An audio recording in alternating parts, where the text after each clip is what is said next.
bills. The House is accordingly guided. I thank you. Next. Order number 4, petitions.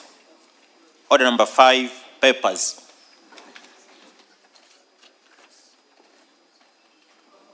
Majority Leader. Thank you, Honorable Speaker. Honorable Speaker, I beg to lay the following papers on the table of the House today, Tuesday, August 19th, 2025, in the afternoon sitting. 1, draft legal notice relating to the crops, fiber crops and crop fibers regulations 2025 from the Ministry of Agriculture and Livestock Development. And 2, quarterly economic and budgetary review report, fourth quarter for the financial year 2024-2025 for the period ending 30th June 2025 from the National Treasury. Honorable Speaker, I beg to lay. Thank you, Owen.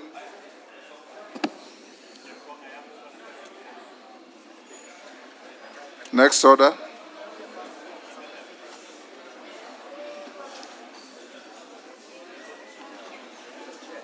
Yes.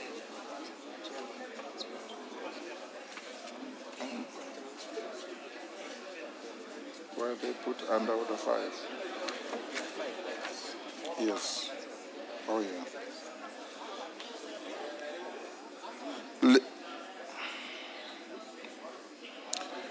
Chairperson, Departmental Committee on Transport and Infrastructure.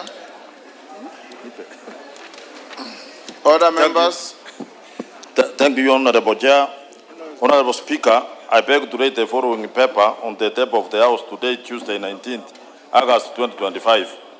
Report on the Departmental Committee on Transport and Infrastructure on this consideration of the Kenya Roads Amendment Bill number 3, Bill National Assembly Bill number 34 of 2025. Thank you, Honorable Speaker. Chairperson, Committee on Delegated Legislation. Thank you, Honorable Speaker. Honorable Speaker, I beg to lay the following paper on the table of the House today, Tuesday, 19th August 2025. Report of Committee on Delegated Legislation on its consideration of the Public Procurement Regulatory Authority Circular number 04 of 2025 on the enforcement of compliance with mandatory use of the Electronic Government Procurement System, EGPS, by all public procuring entities in contravention of Section 77 of the Public Procurement and Disposal Act, Cap 412C. I thank you, Mr. Speaker. Thank you. Chairperson, Departmental Committee on Agriculture and Livestock. Honorable Speaker, I beg to lay the following papers on the table of the House today, Tuesday, 19th of August 2025. Reports of the Departmental Committee on Agriculture and Livestock on its consideration of 1, the Tea Amendment Bill, Senate Bill number 1 of 2023, then the Prevention of Livestock and Produce Theft Bill, Senate Bill number 12 of 2023, and the Paradigm Repeal Bill, National Assembly Bill number 40 of 2023. Thank you, Honorable Speaker. Thank you. Next order. Order number 6, notices of motion. Chairperson, Committee on Delegated Legislation. Thank you, Honorable Speaker. Honorable Speaker, I beg to give notice of the following motion. That this House adopts the report of the Committee on Delegated Legislation on its consideration of the Public Procurement Regulatory Authority Circular on the enforcement of compliance with mandatory use of Electronic Government Procurement System, EGPS, by all public procuring entities in contravention of Section 77 of the Public Procurement and Asset Disposal Act, Cap 412C, laid on the table of the House on Tuesday, 19th August 2025, and pursuant to the provisions of Section 18 of the Statutory Instruments Act, Cap 2, this House annuls in its entirety the Public Procurement Regulatory Authority Circular in the enforcement of compliance with the mandatory use of the Electronic Government Procurement System, EGPS, by all public procuring entities, Circular number 04 of 2025. I thank you, Mr. Speaker. Order, members. How do you expect your speaker to put a question on a notice of motion?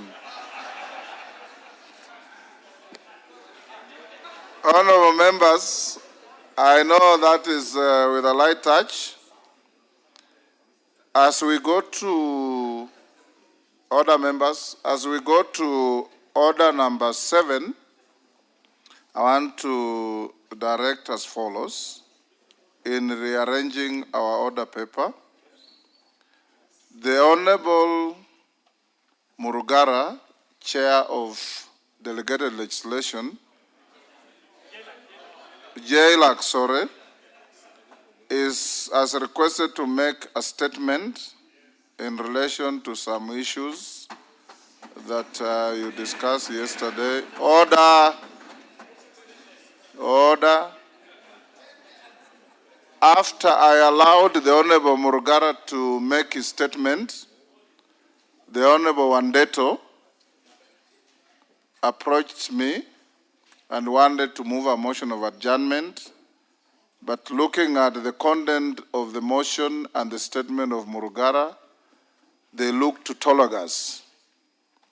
So I have advised Honorable Wandeto that he will join on to Honorable Murugara's statement, and once Honorable Murugara makes his statement, I'll allow the House to ventilate on the same. I'll give you the necessary time. In my reflection, 1.5 hours will do. Order. 1.5 hours will do. So we'll proceed as follows. We'll dispose of order number 8, dispose of order number 9, which is very simple and direct, dispose of order number 10 being first reading. When we finish with the statements, we will dispose of order 12 before we go to committee at order number 11. I hope we are clear with that. Thank you. So, clerk, go to orders number 8, 9, and 10 on the supplementary order paper. Order number 8, the Computer Misuse and Cybercrimes Amendments Bill, National Assembly Bill number 41 of 2024, second reading and question to be put. Honorable members, order. I'll now put the question at order number 8 that the Computer Misuse and Cybercrimes Amendment Bill, National Assembly Bill number 41 of 2024 be now read a second time. As many as of that opinion say aye. Will those of the contrary opinion say nay? The ayes have it. A bill for an act of parliament to amend the Computer Misuse and Cybercrimes Act, Cap 79C, and for connected purposes. Order number 9. Before you go to order number 9, members, allow me to acknowledge the following in the Speaker's Gallery: Joel Amimo School from Kisumu Central, Kisumu; Kipkeino Junior School from Tarbo, Uasin Gishu. In the public gallery, members, you should welcome these children to the House of Parliament. In the public gallery, we have Hale Mariting School from Jomvu, Mombasa; Athi Kamunyuni School from Kibwezi East, Makueni; and Kaptebeswet Secondary School from Aina Moi, Kericho. On my behalf and on behalf of the House, we welcome the students, their teachers, and those accompanying them to the House of Parliament. Next. Order number 9, motion, alteration of the calendar of the House. Majority Leader. Thank you, Honorable Speaker. Honorable Speaker, I beg to move the following motion that notwithstanding the resolution of the House of 13 February 2025 and 7 August 2025, and pursuant to the provisions of Standing Order 28.4 on calendar of the Assembly, this House resolves to further alter its calendar. 1, so as to commence a long recess on Wednesday, 20th August 2025, that is tomorrow, and end it on Monday, 22nd September 2025. And 2, to resume regular sittings on Tuesday, 23rd September 2025, to commence the third part of the session. Honorable Speaker, this is a simple procedural motion, not a procedural motion, but a motion to alter the calendar. As members are aware, we were to proceed on our recess at the end of last week, but we extended the sittings to this week. And Honorable Speaker, we will need to recover the time for the recess, this being a short working recess, and therefore we are just extending the recess by a further 1 week. Instead of resuming on the 15th of September, we now resume on the on the 16th of September, we resume on the 23rd of September.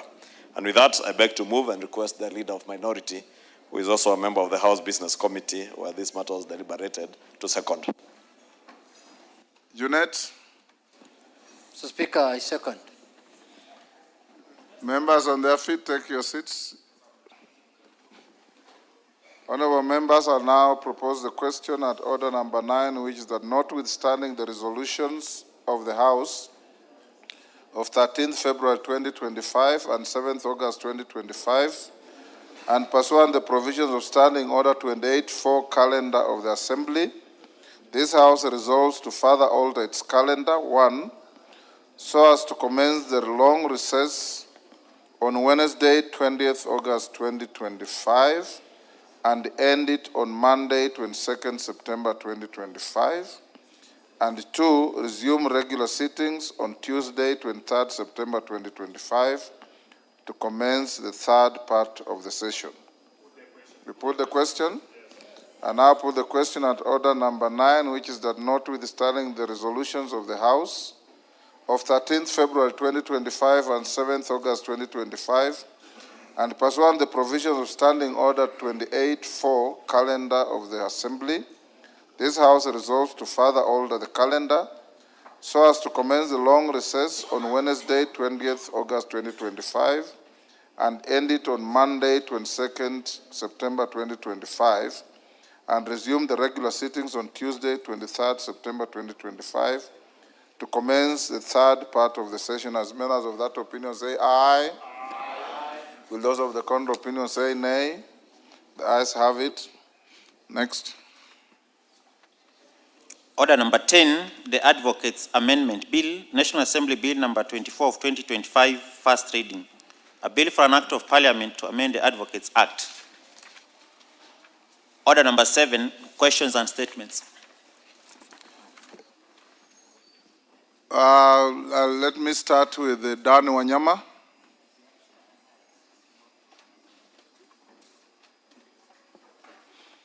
Dan Wanyama is making a statement in relation to the ongoing CHAN football tournament. Anybody who wants to joyride on that, you can join that fray in the Murugara statement. Thank you, Honorable Speaker. I stand to make a statement on the co-hosting of the African Nations Championship, CHAN 2024, and the performance of Harambee Stars. Honorable Speaker, I rise to make a statement on behalf of the Departmental Committee on Sports and Culture on 2 matters of national importance. Firstly, the successes of Kenya's co-hosting of African Nations Championship CHAN 2024 thus far, and secondly, the remarkable achievement of our national football team, Harambee Stars, in reaching the quarterfinals of the said tournament. Honorable Speaker, as this House may be aware, Kenya, together with Uganda and Tanzania, were granted the prestigious opportunity on co-hosting the 2024 edition of the African Nations Championship CHAN by the Confederation of African Football, CAF. This tournament presents an important platform not only to showcase our sporting talent, but also to demonstrate our ability to host continental events of this magnitude.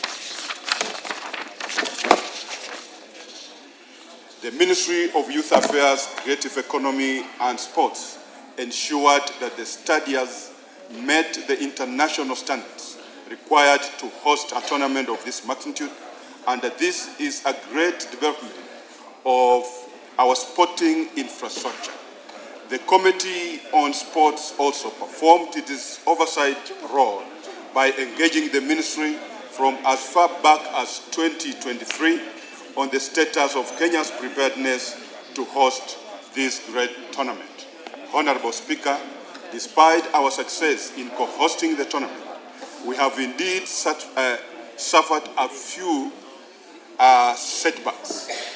The House will recall that on 10th August at Kasarani Stadium, challenges of crowd control and the ticketing breakdown posed a serious threat to the tournament. The situation resulted in sanctions imposed by Confederation of African Football, that's CAF, guided the advice from the committee to the local organizing committee, that is LOC, and the Ministry of Youth Affairs, Creative Economy and Sports. Innovative fan zones were introduced outside the stadium to absorb excess crowds, while government enhanced security measures within and around the venues. This initiative has been highly successful in congesting Kasarani, safeguarding funds, and ensuring compliance with CAF standards, thereby averting additional sanctions and enhancing Kenya's reputation as a capable host. The committee will continue to work with the ministry to ensure that the remaining matches are held in strict compliance with the standards required by the Confederation. Honorable Speaker, permit me to now talk about the performance of national football team, the Harambee Stars. The national team has shown commendable spirit, discipline, and determination. This House will recall that Harambee Stars defeated the Democratic Republic of Congo, overpowered Morocco, held Angola to a draw, and most recently outclassed Zambia. This has resulted in Harambee Stars emerging as the group leaders with the 10 points, thereby earning their place in the quarterfinals against Madagascar. The quarterfinals game is scheduled for Friday, 22nd August at 5 p.m. at Kasarani Stadium.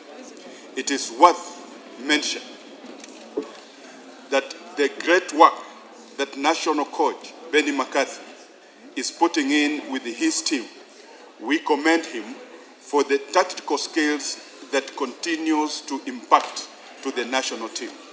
And we believe that he has what it takes to steer the team to victory through the quarters, semi-finals, and eventually the finals. Honorable Speaker, indeed, talent is not the challenge in Kenya across sporting disciplines. We have an abundance of talent beyond planning. This administration is determined to actualize the Talanda Hela initiative. The committee will continue to work with the Ministry of Sports and all relevant stakeholders to ensure that any legislative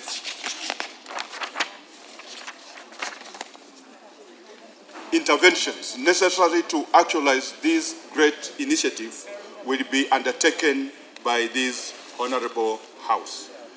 With the stadium renovations and the building of Talanda Stadium and the sports academies being constructed across the nation, the future is bright and the strategic direction shall bear fruit very soon. Indeed, we have demonstrated our ability to host international tournaments, and the infrastructure shall be available long after Chad. We can start aspiring for the Africa Cup of Nations, AFCON, and for other sporting events as well. Honorable Speaker, I wish to thank His Excellency, the President, for motivation that he has accorded to the national football team. The actions by this by His Excellency, the President, to reward the players is a great testament to the need to monetize talent, which is a key pillar of the Talent Hela initiative. This will go a long way in motivating players to be the best that they can be, and will also ensure that they give the results of their hard work and in discipline. Honorable Speaker, I'm indeed grateful for the continued support of your office and the office of the clerk in facilitating the Committee on Sports and Culture to execute its oversight mandate on matter sports within the country. Indeed, the committee has traveled to various parts of this country to conduct inspection visits over the renovations and construction of stadia. Further, the committee has held several engagements with the Football Kenya Federation and other stakeholders to deliberate on the future of sports in this country. We have set the standards as high as we could. It can only get better with the more cooperation within federations, with government, with partners, and the sports persons who are most integral in the grand scheme of things. Honorable Speaker, the committee wishes to thank all honorable members and all Kenyans who have come out to support Harambee Stars and sports in general. I also extend gratitude on behalf of all the teams and sports persons who continue to fly our flag and make our anthem to be played in international podiums. We shall continue the journey and mark the milestone. Kenya stands at a pivotal moment in the football journey. Co-hosting CHAN 2024 is not just a sporting event. It is a national project that carries economic, diplomatic, and cultural significance. The Harambee Stars, as our ambassadors, deserve our unwavering support. As I conclude, allow me to commend the Malkia Stars Under-20 team that won the African Under-20 Championship in Cameroon by beating the host nation 3-1. I thank you, Honorable Speaker. Thank you, honorable members. I've been requested to give an opportunity to Honorable Otienda Mola as the captain of the Bunge football team to complement that statement. Honorable Otienda Mola. Thank you, Mr. Speaker. Let me thank Honorable Dan Wanyama and the Sports Committee. On behalf of the Bunge football team, a couple of whose members are here, I see Jack Wanami, Kaikai, Maungu, Mogaka, and a host. Oh, yes, and Yesu himself. Well, that's a different team. I was talking about the male one because you. Anyway, I have a very short time, so let me finish this. I want to congratulate the Harambee Stars because even the Harambee Stars comprises only of men. So there's the women's football and men's football, and it's not discriminating. It's just that there's each with their own line. Mr. Speaker, I am happier to give these congratulations, unlike matters I will be speaking to later that have brought me much sadness. But on this, I am very happy to congratulate first the players. Secondly, the technical team. Thirdly, the federation itself. Number 4, the Kenyans themselves. And not just Kenyans, East Africans. Number 5, the president, but also ourselves. I will explain. First of all, Mr. Speaker, let me thank the members. Many do not know that when Harambee Stars were preparing in their final 2 and 3 days, we as Bunge FC mobilized ourselves to just go and encourage them where they were training at the Police Circle Stadium. And you'd be surprised how encouraged the boys were. Some of them from some constituencies that we come in, some from elsewhere, and they were just happy to shake hands, to play around with the ball, and we hope that that was helpful. Many also do not know that this idea of giving a token to the boys started with this August house. We were able to raise 1 million shillings, and we took to the boys as we were training with them. People might think this is small money, but if you remember, these are boys who play locally, non-internationally. Those encouragements are very good.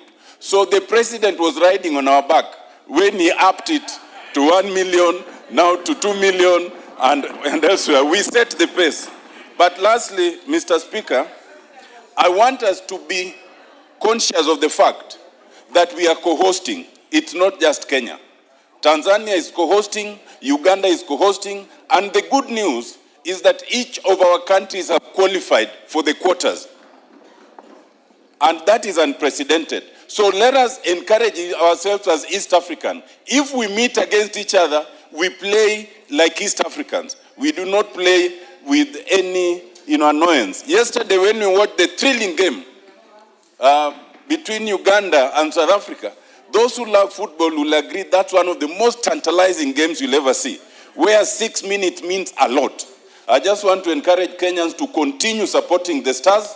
Continue, if you have the ticket, to come to the to the stadium. If unfortunately you don't have the ticket, go to any of the visual points that have been set up, or watch it at home. Thank you. Go the Stars. Thank you, honorable members. Those who never watch football, yesterday, 6 minutes to time, Uganda was down 3-1 against South Africa. And in 6 minutes, they rallied their strength and scored twice to draw and qualify.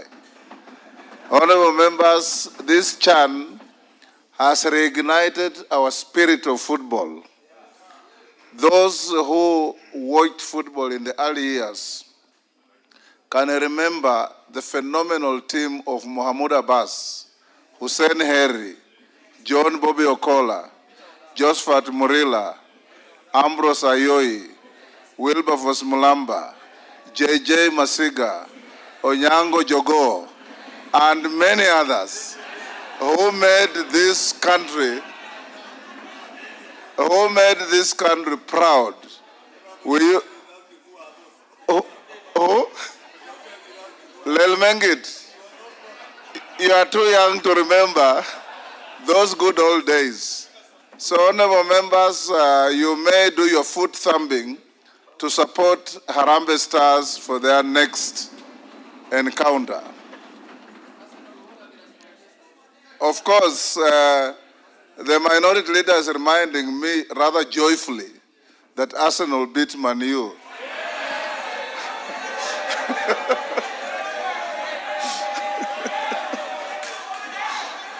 Yes, Millie. Yes, Millie. Millie, what is it? Thank you, Mr. Speaker. As a Man U fan, I cannot be in this house when the minority leader is trying to cast aspersions on the great team. When we sympathize with small teams like Arsenal that my husband supports, small teams, those are useless teams. But Mr. Speaker, I hope my husband is not watching this one. Order, honorable members. Order. Yes, Junet. Mr. Speaker, if you watch the game between Arsenal and Man U on Sunday, you can only pity them because, Mr. Speaker, Man U was playing like Rosing Island Football Club. Order, honorable members, we leave it there. Yes, Wangwe. Thank you, Honorable Speaker. Honorable Speaker, on that list which you have just mentioned, yes. In 1987, Honorable Speaker, the captain, Austin Oduor, helped to take the cup for Kenya, Honorable Speaker. So you cannot mention without listing. I didn't mention all of them, but I know all of them. It was fantastic. Honorable members, can we leave football there? Yes, Farah, I have never known you to watch football. Mr. Speaker, this is an August house. This is a house of leaders. The young boys and girls this side and this side in the nation are watching us. Instead of celebrating our own, why do you have to celebrate a team somewhere else in the farthest part of the Farah, world? you are out of order. Order. You are out of order. Talking about Order, Farah. Order, Honorable Farah. Order. we are doomed with this guy. Honorable Farah, you are out of order. In fact, Arsenal is Arsenal because of our African boys like Nwango Kanu, Ebue, Why don't they come here? and many others. Yes, Saka, right now, Bukayo Saka. So you're out of order. Honorable members, let's go to, allow me to acknowledge in the public gallery, Gakuru Primary School from Taraka, Tarakanithi, and Sally Ann School from Bureti, Kericho. On my behalf and on behalf of the House, we welcome the students, their teachers, and those accompanying them to the House of Parliament. Let's go now to Honorable Murugara. Thank you very much, Honorable Speaker. Honorable Speaker, we are just from a light moment, but this is not very light now, as it touches on very serious matters that are before the House. Honorable Speaker, this is a statement on allegations of inducement in the consideration and passage of a bill. Honorable Speaker, this statement is made on behalf of the Departmental Committee on Justice and Legal Affairs and its members with regard to statements made during the joint Kenya Kwanza ODM Parliamentary Group meeting held yesterday, 18th August 2025, that was presided over by His Excellency the President, Dr. William Samoei Ruto, and the former Prime Minister, the Right Honorable Raila Amolo Odinga. At the meeting, a statement was made to the effect that the consideration and passage of the Anti-Money Laundering and Combating of Terrorism Financing Laws Amendment Bill 2025 was influenced by a Kenya shillings 10 million inducement collected by a member of parliament or members of parliament allegedly on behalf of members of the National Assembly. Honorable Speaker, the Anti-Money Laundering and Combating of Terrorism Financing Laws Amendment Bill 2025 was a bill sponsored by the leader of majority party.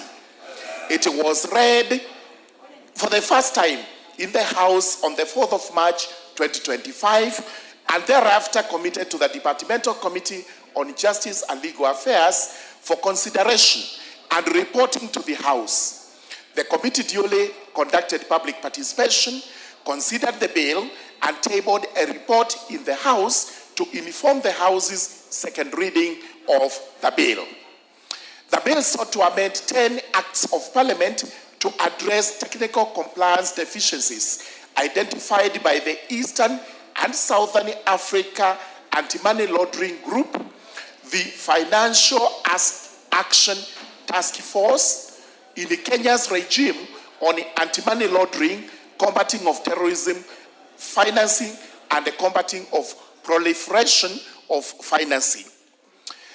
The record of the House reflects that after exhaustive debate, the bill and the amendments proposed by the committee were wholly supported, leading to its passage on Wednesday, 16th April 2025, with amendments. Following its referral by the President with reservations on the term of the office of the Director General of the Financial Reporting Center, the bill was passed by the National Assembly on Tuesday, 3rd June 2025, with amendments fully accommodating the President's reservations. On behalf of the Justice and Legal Affairs Committee, I wish to categorically state that the committee did not solicit and did not receive any inducement of any kind whatsoever from any member or quarter in its consideration of the Anti-Money Laundering and the Combating of Terrorism Financing Laws, Bill 2025, as alleged or at all. The Departmental Committee on Justice and Legal Affairs and its members are fully cognizant of the principles of leadership, ethics, and integrity which bind the members of Parliament. The committee and the members condemn and abhor corruption and any practice that is likely to erode these principles that are the substratum of the public trust that the people of Kenya have entrusted on this institution of the House of Parliament. Having deliberated over the matter and considering that the bill in question was a government bill whose contents were supported by the House, the committee poses the following 4 questions. Number 1, which member or members of the National Assembly solicited and or received the said Kenya shillings 10 million or any other inducement in relation to the consideration and the passage of the bill? Number 2, who gave the alleged inducement? Number 3, what was the purpose of the inducement? And number 4, have the allegations been reported to the relevant law enforcement agencies? The committee notes that any inducement with respect to the bill could only have been given to persons opposed to the strengthening of the laws against anti-money laundering, terrorism, financing, and related offenses. Only a person or entity that engages in corrupt practices, or wash, as is popularly known, could have opposed the passage of the bill. The fact that the committee recommended the passage of the bill and ensured its enactment into an act of parliament that is now in force speaks for itself. For avoidance of doubt, the position of the committee and its members is that if any member of the National Assembly or any other individual solicited and or received any inducement with respect to the consideration and passage of the bill as alleged, the member or individual is a criminal. Such a person ought to be investigated by the Ethics and Anti-Corruption Commission or the Directorate of Criminal Investigations, or even the committee of this House charged with the responsibility on such matters, prosecuted, and if found culpable to face the force of the law to the fullest. Such conduct has no place in the discharge of the mandate of the National Assembly and in the society of Kenya as a whole. The committee urges any person with information against any member of the National Assembly or any other individual with respect to the allegations to submit the information to the Parliamentary Powers and the Privileges Committee, which has always risen to the occasion and has jealously protected the integrity of the House and the members. Needless to add that the Justice and Legal Affairs Committee is one of the busiest committees in this House. It is only rivaled by the Finance Committee. These two being the busiest have always and will always resist any temptation, any advances that are made to induce the committees with the finances or any other form of material inducement, because the dignity of this House must be maintained at all times. Thank you, Honorable Speaker. I beg to lay my statement. Thank you very much. Before I sit, Honorable Speaker, before I sit, allow me kindly to read one article from the Constitution. This is extremely important, and members to listen because you'll be commenting on this. This is Article 96 of our Constitution. It is on the role of the Senate in the Republic of Kenya. Number 1, the role of the Senate represents the counties and serves to protect the interests of the counties and their governments. Number two, the Senate participates in the lawmaking function of Parliament by considering, debating, and approving bills concerning counties as provided by Articles 109 to 113 of the Constitution.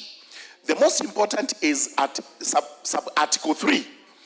The Senate determines the allocation of national revenue amongst counties as provided in Article 217 and exercises oversight over national revenue allocated to the county governments. So, emphasis is on sub-Article 3 on oversight. Thank you very much, Honorable Speaker. I beg to lay. Thank you, Honorable Member Murugara. I promise to give Honorable Wandeto. Is he in the House? Honorable Wandeto, on the basis that he had a motion of adjournment, which was to talk us to the statement by Honorable Murugara, and I discussed with him and told him I'll give him the first shot. Members, you must also remember the provisions of Standing Order 87 on matters of contents of speech, so take into account that. Wandeto? Thank you very much, Mr. Speaker. As you have correctly said, I had brought before you a motion of adjournment to debate this otherwise very, As very Wandeto serious. takes the floor, how much time can I give everybody? 5 is... I have 1.5 hours for this. Can we do 3 minutes? With your leaders taking 5. Okay. Thank you, Mr. Speaker. Like you have said, I had brought a petition to you.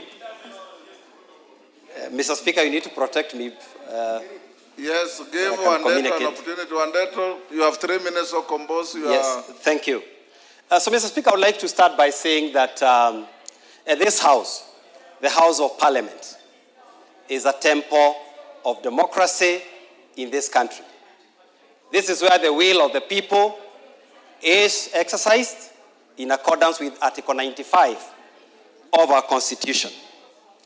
And so whenever there are allegations of the nature that has been made in the last 2 weeks, Mr. Speaker, it is a matter of grave national concern, and that is why you have done the right thing to stop all other business of the House to ensure that members are able to ventilate into the otherwise very serious allegations that have been brought against this House.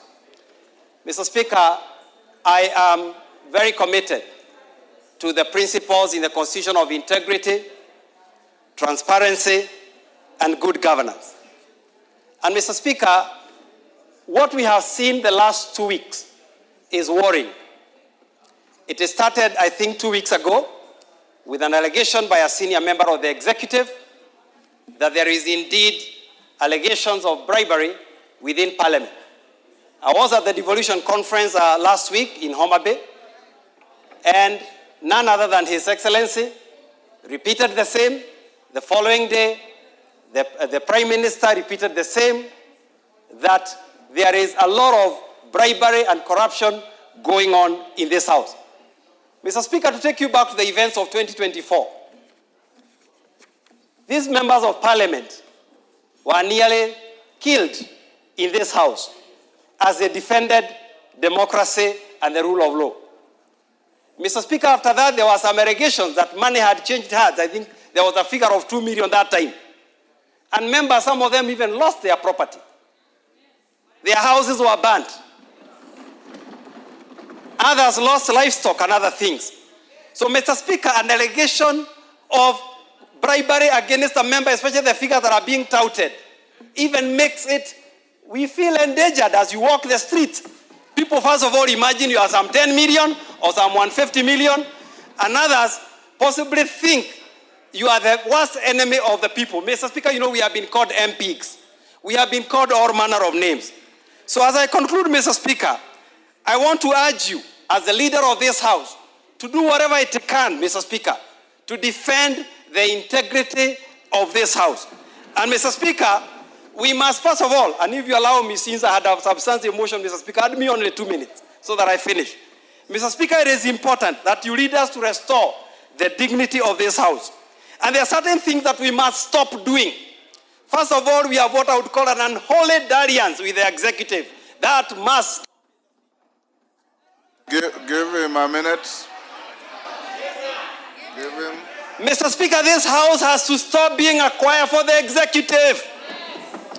Mr. Speaker, this week we have also seen a lot of attack on CDF and an attack on Constituency Roads Fund by the same executive whom we have helped here with very difficult decisions.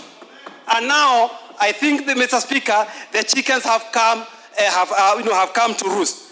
Mr. Speaker, I invite the members of the executive to read Matthew chapter 7, verses 3 to 5. We know corruption is a big issue in this country, but the Bible reminds us, while look at the speck of sawdust in your neighbor, while you yourself, you have a log inside your eye. Mr. Speaker, as I finish, it appears some people are falling, but we will not allow them to fall with the whole House. Thank you, Mr. Speaker. Otienda Molo. Thank you, Mr. Speaker. Mr. Speaker, I will beg that I be added 2 minutes for context as a member of the Justice and Legal Affairs Committee. Mr. Speaker, first of all, let it be clear, I am a member of the committee. I have never sought or received any gain or advantage to support or oppose anything, except as by law and my conscience and my constituents. Mr. Speaker, the simple sequence of that long statement read by my chair is that this was a government bill sponsored by the Executive Office of the President. And we were told that we needed to pass it to remove Kenya from the grey list.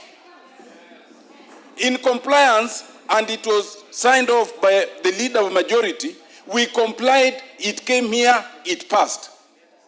Where is our fault? Should we have rejected it? Because if we did, then you can blame us. Mr. Speaker, if that passage of the act and the amendment was procured by any corruption, then that corruption can only come from the Executive Office of the President. Because they are the ones who wanted it to pass. And if that is so, then 3 things follow. 1, that either the President or someone in his office knows who gave the bribe. 2, the President or someone in his office knows who received that bribe. And 3, they know why it was given, because obviously it could not have been for passage. It's even more annoying that it is alleged that some 10 million was given. Do you know 10 million to give the members, that's 28,000. So it's being alleged that members of this House are cheap as 28,000 to pass a law. It's even more annoying. Mr. Speaker, some of us have reputations and careers beyond this House. So when you attend a forum where for the first time in a PG, live TV has been invited, and then you are being accused of that kind of thing, it is so insulting, it is so demeaning, it is so unfortunate. Mr. Speaker, I want to say this, that even if there was such a supposition by the President, Standing Order 42 gives him the opportunity to write to you a special message, which then you can table and we can inquire into it, not to be paraded and demeaning as if we are criminals. Now, the way forward, Mr. Speaker, I want to suggest that our only way forward, you see, in this House, we cannot discuss people adversely, because Standing Order 83 all the way to 107 restrict our discussion. But for us, unfortunately, no one protects us out there. All sorts of allegations are made against you, and you must just sit and listen. Our only ventilation is Standing Order 191.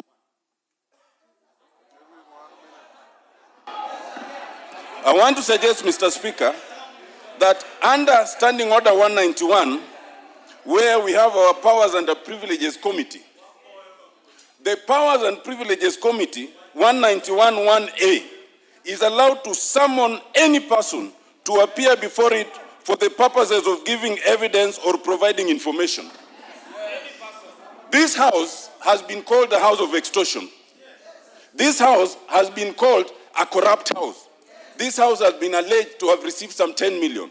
My suggestion, Mr. Speaker, authorize the Powers and Privileges Committee to summon the President, or if not the President, then the head of public service and the secretary to the cabinet to come and tell us about these allegations, because we don't know how to protect ourselves out there. I so submit, Mr. Speaker. Yes. Dr. Bukose.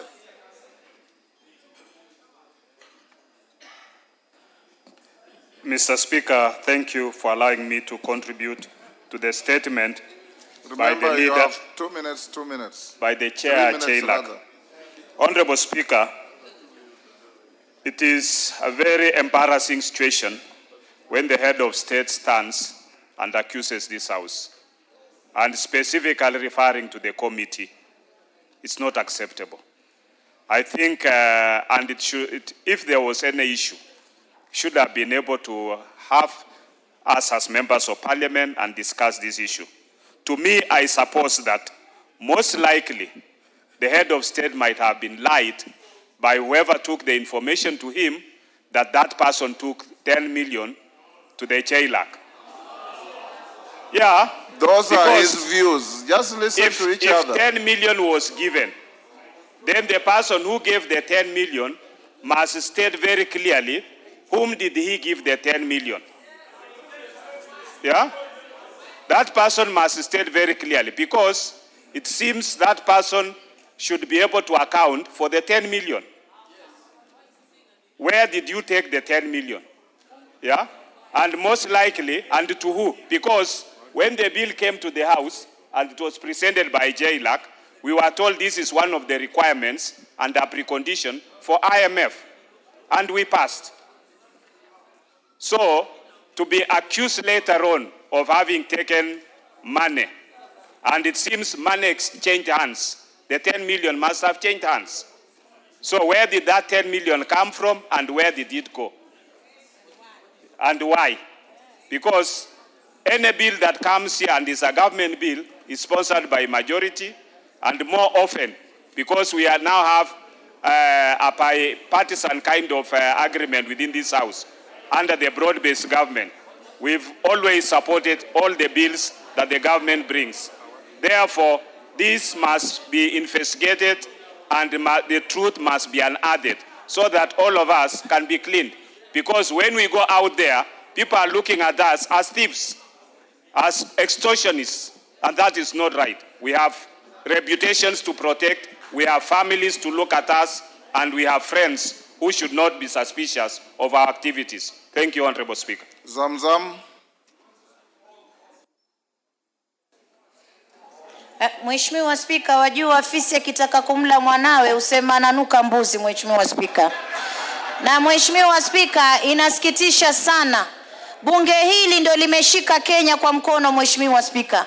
Tumepitisha bills nyingi sana zao, hata hii ya money laundering. Mimi nilikuwa against kwa sababu najua kuna watu ambao wamekuwa targeted, Mheshimiwa Spika, ambao ni wa real estate. Na hatukuwahi kufuatwa na mtu yoyote kuhongwa chochote, Mheshimiwa Spika. Lakini ilipita hapa bila chochote. Kwanza katika wabunge mimi ni maskini sana, Mheshimiwa Spika, kwa sababu hata pesa ya ngafu ni kidogo, haitoshi paka natoa mshahara wangu napatia wananchi huko na baki bure. Sasa ikiwa hapa tunaweza kuambiwa kuwa wabunge wamepewa milioni 10, tunataka kujua nani alimpa, makusudi yake ni kitu gani, alimpa kwa nini, na hii bili ina siri gani kubwa mpaka itolewe 10 million, Mheshimiwa Spika. Mimi Mheshimiwa Spika nataka kusema sasa hili bunge tutatoa majembe yetu store, turegeshe kama tulivyokuwa pale mwanzo, ndio sauti zetu zitasikika, Mheshimiwa Spika. Haiwezekani wabunge wanahangaika, wanateseka, hawana pesa. Alafu hata hii mambo ya CDF, mimi sijui kwa nini hapa tuliwapa county government 485 billion, Mheshimiwa Spika. Sijui kwa nini haiwatoshi haitoshi, wanakimbilia 54 bilioni ya hili bunge, Mheshimiwa Spika, wakati hatuoni kazi zao kule mashinani. Sisi tunasema bunge hili litasimama, na ikibidi wanataka tutoe devolution, basi tutaitoa devolution ibaki kama ilivyokuwa zamani, kwa sababu wanabunge hawezi kuwanyanyaswa kiasi hichi, Mheshimiwa Spika, mpaka kwenye televisheni wanaitwa wezi, wanaitwa extortionist, wakati ambapo mimi mama Mombasa najiangalia sina chochote, Mheshimiwa Spika. Hata ukienda kuangalia akaunti zangu wenyewe watashangaa. Leo Mombasa nikaambiwe mama Zamzam, nyinyi ndio mmeiba pesa, nyinyi ndio extortionist, nyinyi ndio nini. Siwezi kubali, Mheshimiwa Spika. Kama mtu anataka kwenda chini na sisi, mimi nitaenda naye chini. Asante sana Mheshimiwa Spika.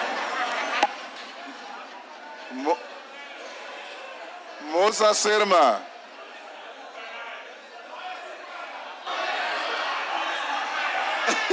Order. Musa Sirma. Yes. Mr. Speaker, I want to really support the sentiments of Honorable Murugara on this issue, where we are being portrayed as a parliament of extortionists and people who take bribe. Mr. Speaker, people who are corrupt have a place to go in this country, and that is the court. And if there is anybody who has been known to have done those things, we want to tell the government to pick those people, take them to court, and they belong to jail.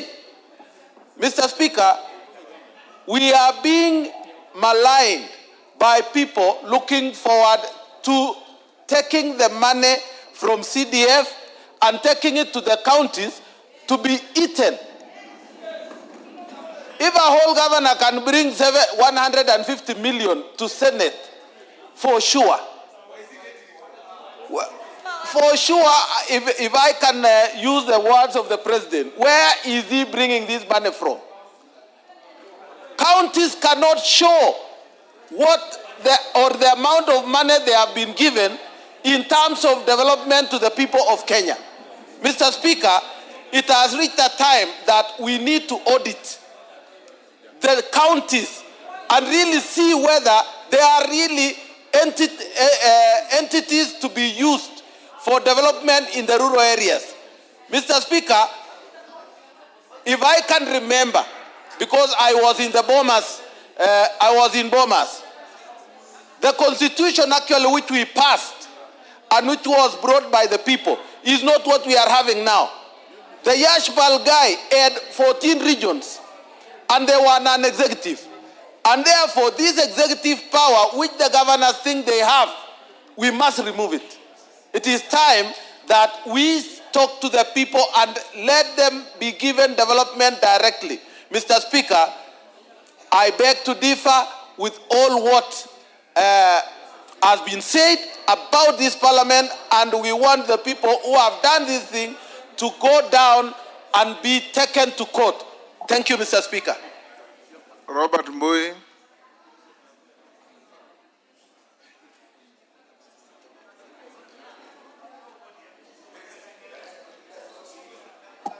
Thank you, Mr. Speaker. Mr. Speaker, Parliament is under attack, Mr. Speaker.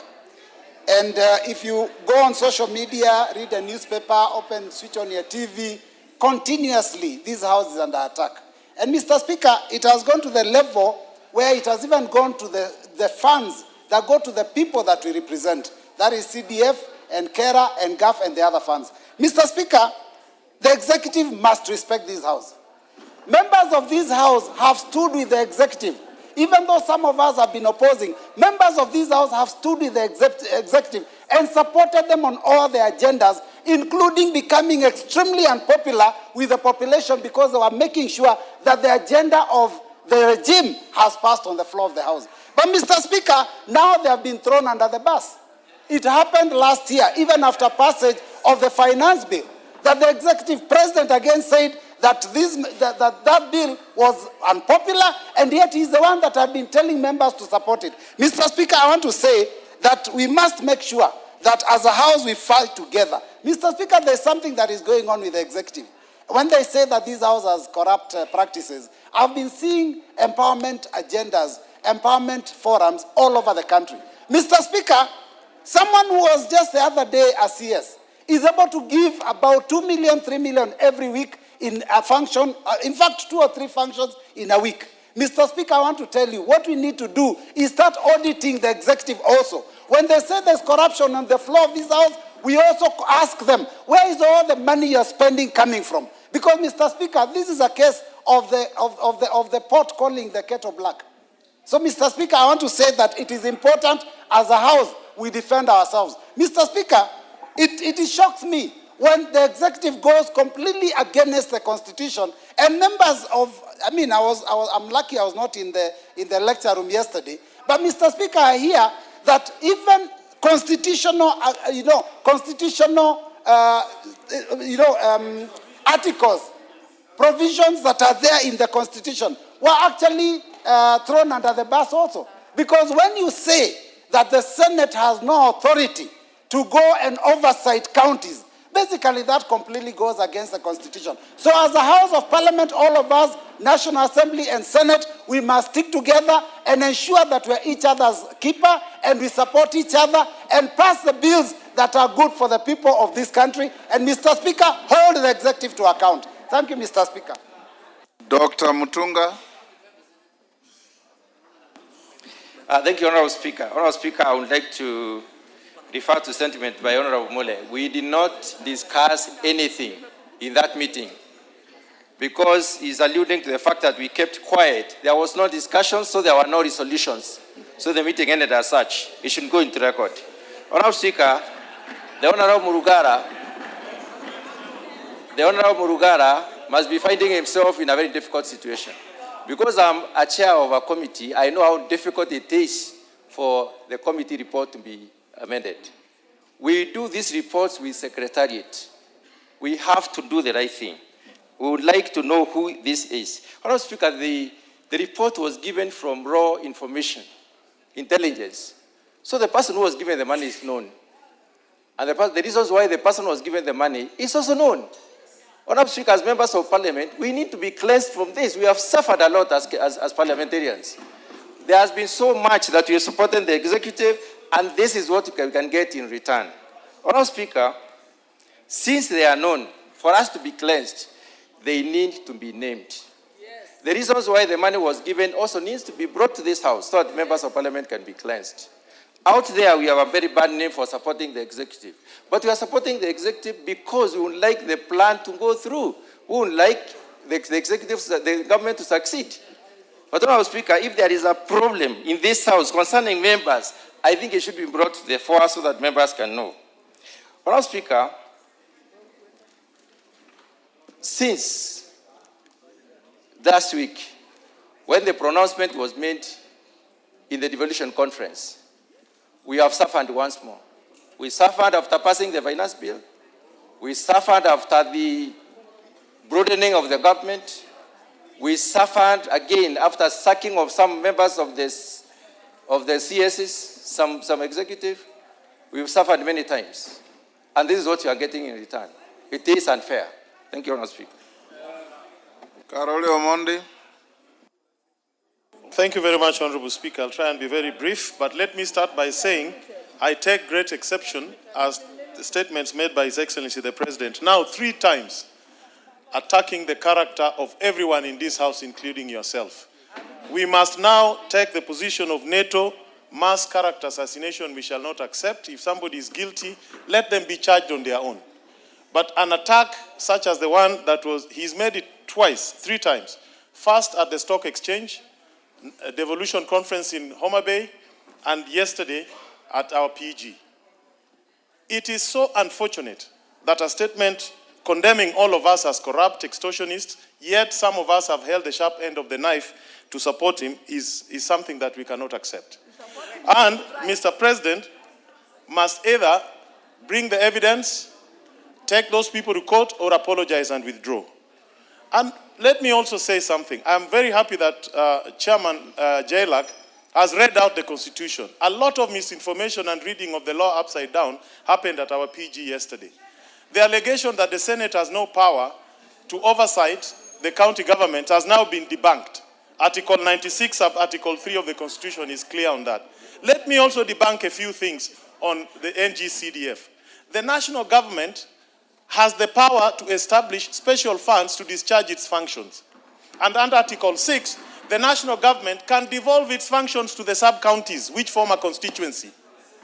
In a presidential system such as the one we have, there is nothing wrong by the national government having NGCDF as its own fund, funded from the shareable revenue allocated to it.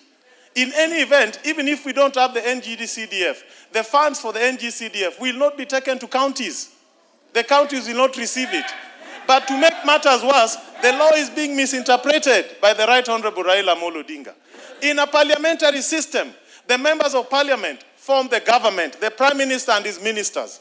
The members of parliament sit in the executive. They design projects, they implement, they oversight. Let him see what is happening in the House of Lords, in the House of Commons in England. What is happening there? Why can't he say MPs cannot do what we are doing here? That is the wrong application of the law. And yesterday I was very upset because there is state capture in this country. Let this house today, let us look at what is happening at the e-citizens. How many pipes are leaking government revenue to private pockets? Do your work as members of parliament. Let us call them out. Sugar mills were privatized. Workers are being fired. Let us know who took over the sugar mills built by public funds without competition. Let them tell us. I have a question in the floor of this house calling the Minister for Treasury to come and explain to us. Let us take the war to them. Let us take the war to them. If they want, we will give.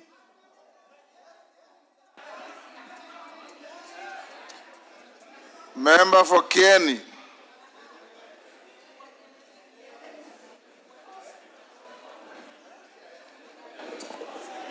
Thank you so much, Mr. Speaker, for the opportunity. On this hour and this moment, I want to say that this House is under siege for all of us, inclusive, Mr. Speaker. You are in this House to preside over it, and when we are under attack, you are the first person on the line of attack. I really want to say that this is the government, the executive, which we have worked and we have given it our sweat and our blood to make it to where it is now. We have lost properties. We have lost reputation. We have lost credibility in our own constituencies. We have business partners we work with. Whenever we visit them for business, other than the parliament, they see us, we are taking corruption into their own offices. And it is for that purpose, Mr. Speaker, we would want to say that whoever suggests that we are corrupt, they should, and we are not, they should go to the same venue, tell our wives, tell our children, tell our business partners, tell our friends that that was a very erroneous statement that came from none other than the head of state for this country. Because the first question I got when I went home last night from my wife, he wanted to check my pocket if I had any illegal money. And I really want to rest my case that we earn our sweat by offering services to this government through this parliament. Thank you. Member for Bumula. Honorable Speaker, I was very shocked yesterday by the sentiments of His Excellency the President. Members, let's listen to one another. You will add me some 30 seconds, Honorable Speaker. Honorable Speaker, the Constitution is very clear. Chapter 8, 9 and 10 is very clear in terms of roles of Parliament, Judiciary and the Executive. This House is self-regulating through the committees of powers and privileges chaired by none other than the Speaker himself. Mr. Speaker, this House has done well. As a National Assembly, we've risen to the occasion. When we called out on Shah, during Adani, now the committee on PAC has done very well with e-citizen. And my guess is good. because I think that is where the rage is coming from. They have come out to unmask the culprits of e-citizen and how money is being stolen. Honorable Speaker, this House, this floor impeached a minister of government, Honorable Mithika Linturi. We have done well, Honorable Speaker, as a parliament. It is wrong, Honorable Speaker, for President to say he's fed on raw intelligence, Honorable Speaker, and moves to make such accusations against us. Honorable Speaker, in law, and you know better than me, anybody who becomes aware of a crime and keeps quiet of it is an accomplice. As we speak, the Honorable President is an accomplice, Honorable Speaker. Why was he giving the 10 million shillings? Order, Wamboka. I referred you to Standing Order 87. You want to discuss the person and conduct of the President? Bring a motion. Well guided, Honorable Speaker. Yes. Read your standing orders. Well guided, Honorable Speaker. Honorable Speaker, the President has all instruments. The President has all instruments. Order, Otieno Amolo, what is it?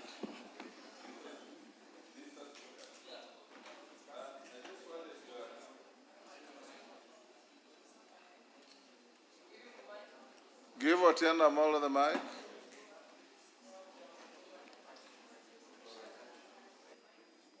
What's happened? Move to the... Mr. Speaker, yes. As you know, I respect your guidance and rulings, but I had intended to bring this letter for your formal guidance on content of speeches. 87.1. Mr. Speaker, it's my understanding that what you cannot discuss is the conduct of the President, but you can discuss his speech. I'd like you to give a ruling on that. As we sit here, I have no speech from the President to discuss. You know very well, Honorable Otieno Amolo, that when the President addresses the House, he makes a speech, and I allow you to debate it for 3 days. As it is here, I have no speech that can guide me on what you should debate. So, Amboka, go on. There is a thin line, Honorable Speaker, of what we are discussing, but I think the point is made. Our thinking, Honorable Speaker, is someone is trying to get to NGCDF, KERA, Honorable Speaker, and other funds that are devolved through this House, Honorable Speaker, and that is unacceptable, Honorable Speaker. To the extent, Honorable Speaker, that you are a member of Parliament, number one, member of National Assembly, that we see the kind of headlines that we see, like what was there today, Honorable Speaker, add me 2 minutes, I was distorted, Honorable Speaker. Yeah, that we see the kind of headlines today, Honorable Speaker, that's unacceptable. That is unacceptable. You are the champion, you are the head of this House, Honorable Speaker. We will not allow anybody to try and mud you, because that is tantamount to mudding the whole House, Honorable Speaker. As I finish, we are now going to exercise our teeth. We are now going to bite. And Honorable Speaker, as I speak, there is a table essential motion. It is before you, Honorable Speaker, it's coming. We must now take our rightful position as a National Assembly. It is so painful. Some members of this House, most members have stood with the executive. They have defended the executive. They have suffered because of executive, Honorable Speaker. They have lost their popularity, some of them, presumably because of the executive. And now the same executive want to throw them under the bus. We say no. Wakwende. Honorable members, I'll now give to Silvanus Osoro, but before he takes the floor, I acknowledge the following. Kipsingay, order. Order, members. Kipsingay Secondary School from Sotik, Bomet. Joska PAG Church, Mavoko, Machakos. On my behalf and on behalf of the House, we welcome them to the House of Parliament. Osoro. Thank you very much, Honorable Speaker. Honorable Speaker, I first want to confirm that I'm a member of the Jailer Committee. That has really largely been mentioned. Number two, even before I get to the details, Honorable Speaker, on what the Honorable Murugara has said, I also want to associate myself fully with the statements that have been made by the Honorable Karoli Omondi. And I'll be very particular, Honorable Speaker, on one issue even before I get to the second one, on the question of NGCDF and devolution. Honorable Speaker, I think that the vision and the mission of the drafters of the Constitution, and even the people who dreamt about devolution, including Right Honorable Raila Amolo Odinga, they really must have had a very good plan on what devolution is and actual things, what devolution ought to have been. Honorable Speaker, we want to tell them, and I say this with tremendous respect, that kwa ground vitu ni different. That what people think devolution ought to have been or should be is not what it is. There is nothing that is working on the ground as far as devolution is concerned, Honorable Speaker. And that is why in any case, Honorable Speaker, Article 96 should actually be implemented the more. We cannot say that you want the county assembly members be left with the responsibility of oversighting governance. Honorable Speaker, a governor that controls 13 billion shillings, a county governor that controls 13 billion shillings cannot be oversighted by an MCA who wants 80,000 shillings, and then they give them 3,000 shillings every day, Honorable Speaker, even to follow them, Honorable Speaker. And that is where we are saying, Honorable Speaker, that we must be very particular, Honorable Speaker. Mr. Speaker, the argument is about this house being declared corrupt. It's not about discussing devolution. The head of state declared us corrupt. Well, how? Order, Sane. Honorable Sane. No, don't be harsh on your colleague. Honorable Sane, if you are listening to the debate, you have been talking about two things: the integrity of this house, the fate of devolution, the fate of NGCDF, and the power of the Senate to oversight the counties. All these are entwined into what we are debating. So, Honorable Speaker, as I was saying, this House, Honorable Speaker, has been under attack from every corner. We've been attacked, Honorable Speaker, by the members, some members of the judiciary. We've been attacked by the members of the public, sometimes being threatened, Honorable Speaker, to have our houses torched, Honorable Speaker. We want to, with tremendous respect, also tell His Excellency the President.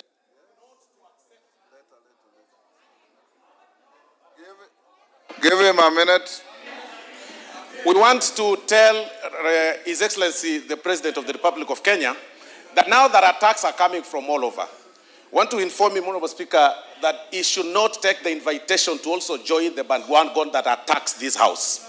Because this house, if somebody claims that they brought money to a certain committee or to a particular chair, then especially on a bill that is actually sponsored by the AG from government, then that person should actually be arrested the more, because he is the one picking money from some public side and then to try and bribe the members of Parliament, Honorable Speaker.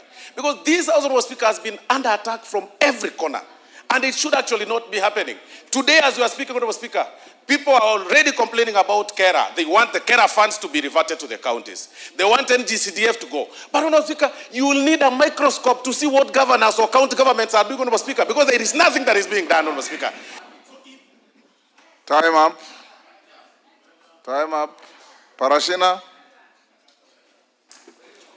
Thank you, Mr. Speaker. Thank you also for standing for to be one of the leaders to be counted in this country for defending Parliament.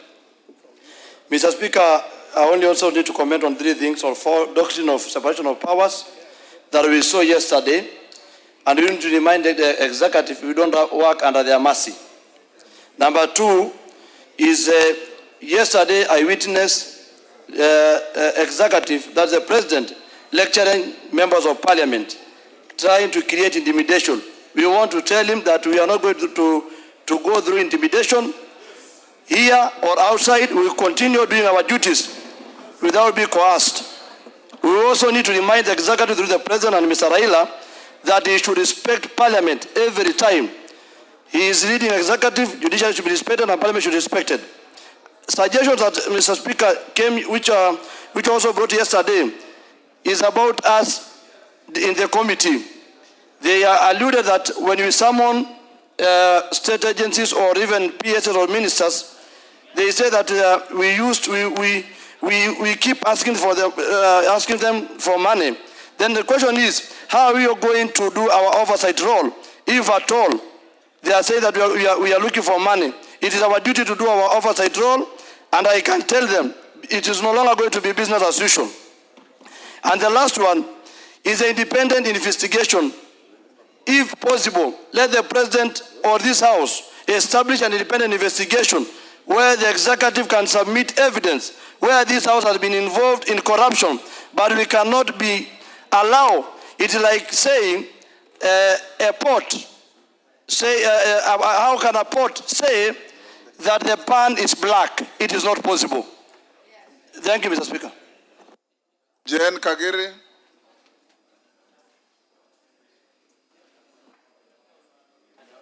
Thank you, Honorable Speaker, for giving me an opportunity to contribute to the discussion.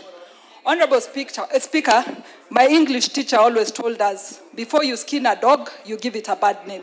Honorable Speaker, today, I feel that is actually what is happening. We all know that CDF, NGCDF, and GAF are under siege. And because of that, Honorable Speaker, that is why it is found right for an attack of members of Parliament, for them to give us a bad name. Honorable Speaker, I would just want to remind this Honorable House, and inclusive of anybody who contests for a position, that is including the presidency, that it is based on performance that we get re-elected.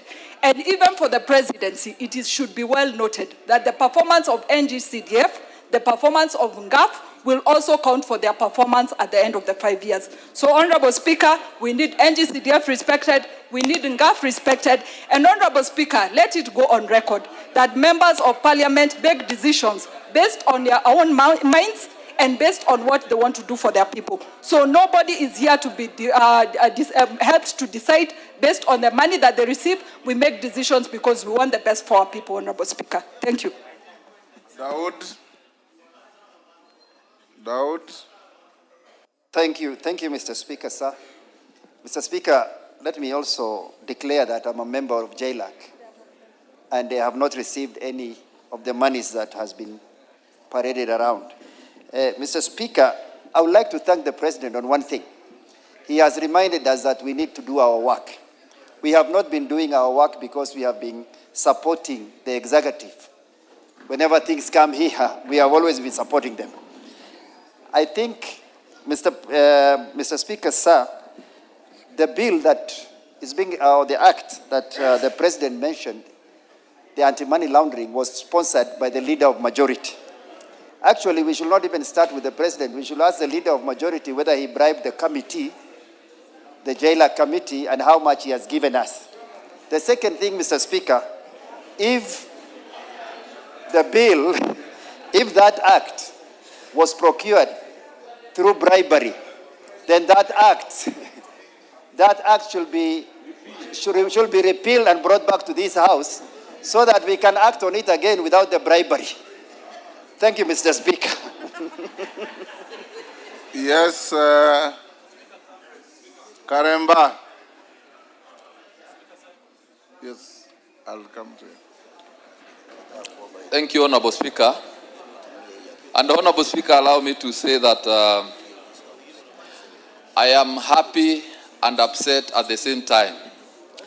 I am happy because of this conversation, because I believe, Honorable Speaker, the dragon that needs to be slayed in this country is the dragon of corruption. What is stealing the future of our country, Honorable Speaker, is corruption. And it is okay if this conversation is started by the President or any other person. But, Honorable Speaker, I am upset because of this wholesale condemnation of Parliament. Because a person like me, Honorable Speaker, you are well aware that it's just the other day that I joined the JLAC committee.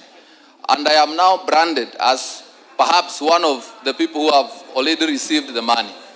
And Honorable Speaker, it is very wrong for anyone to do this kind of condemnation on members of parliament. But I believe it is for a few reasons. One, it must be that they are coming for CDF and for RMLF. It is for that reason. Two, it must be that they want to salvage their political aspirations at the expense of the members. They must have realized that many members perhaps are unpopular, and so they want to throw them under the bus.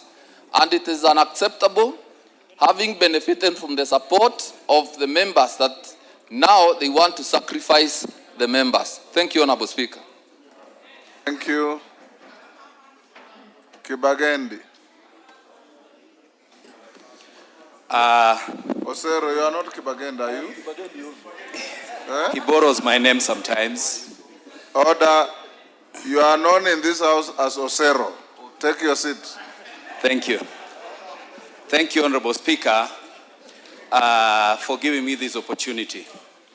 It is the classic case of the skunk calling the pig stinky. The president, who himself bears responsibility for questionable governance decisions, erred gravely in issuing a blanket condemnation of this august House. While Parliament is not without flaws, indeed, dismissing it wholesome is unfortunate by the head of state, and hypocritical, and an affront to the very democratic institution that gives legitimacy to the presidency. Constructive criticism is welcome, but scapegoating an entire arm of government for failures that cut across the executive is both disingenuous and dangerous for our country. The president needs, going forward, to do proper investigations. He said he gets information from NIS and DCI. He needs to do proper investigations before he can condemn the entire House. But again, sometimes we have to tell those who call us names that they need to look in the mirror. Kenyans know that the temple of corruption is actually State House. Thank you, Honorable Speaker. Yes, Lel Mengit.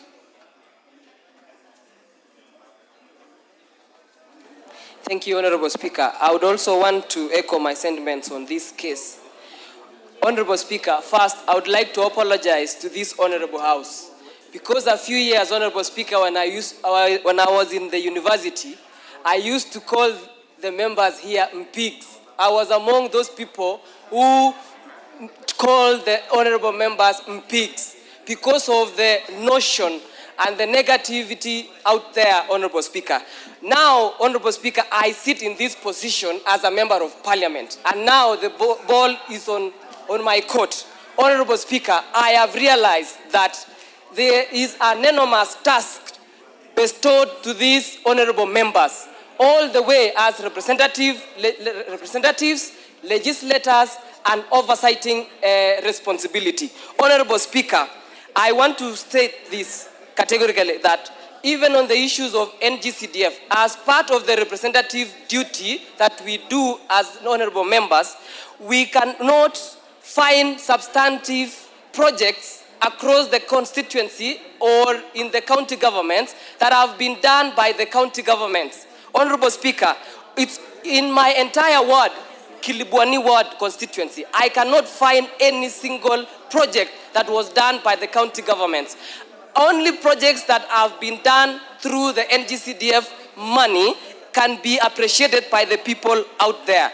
Honorable Speaker, I want to mention this, that even in the case whereby in the future we might have a elected president similar to the, I don't want to mention names, but the president who will be giving resources basing on the shareholding basis, probably other counties and other regions of this country will be discriminated.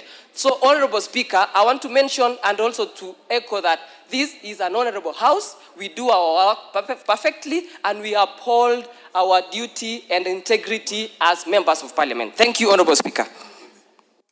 Donald Watch,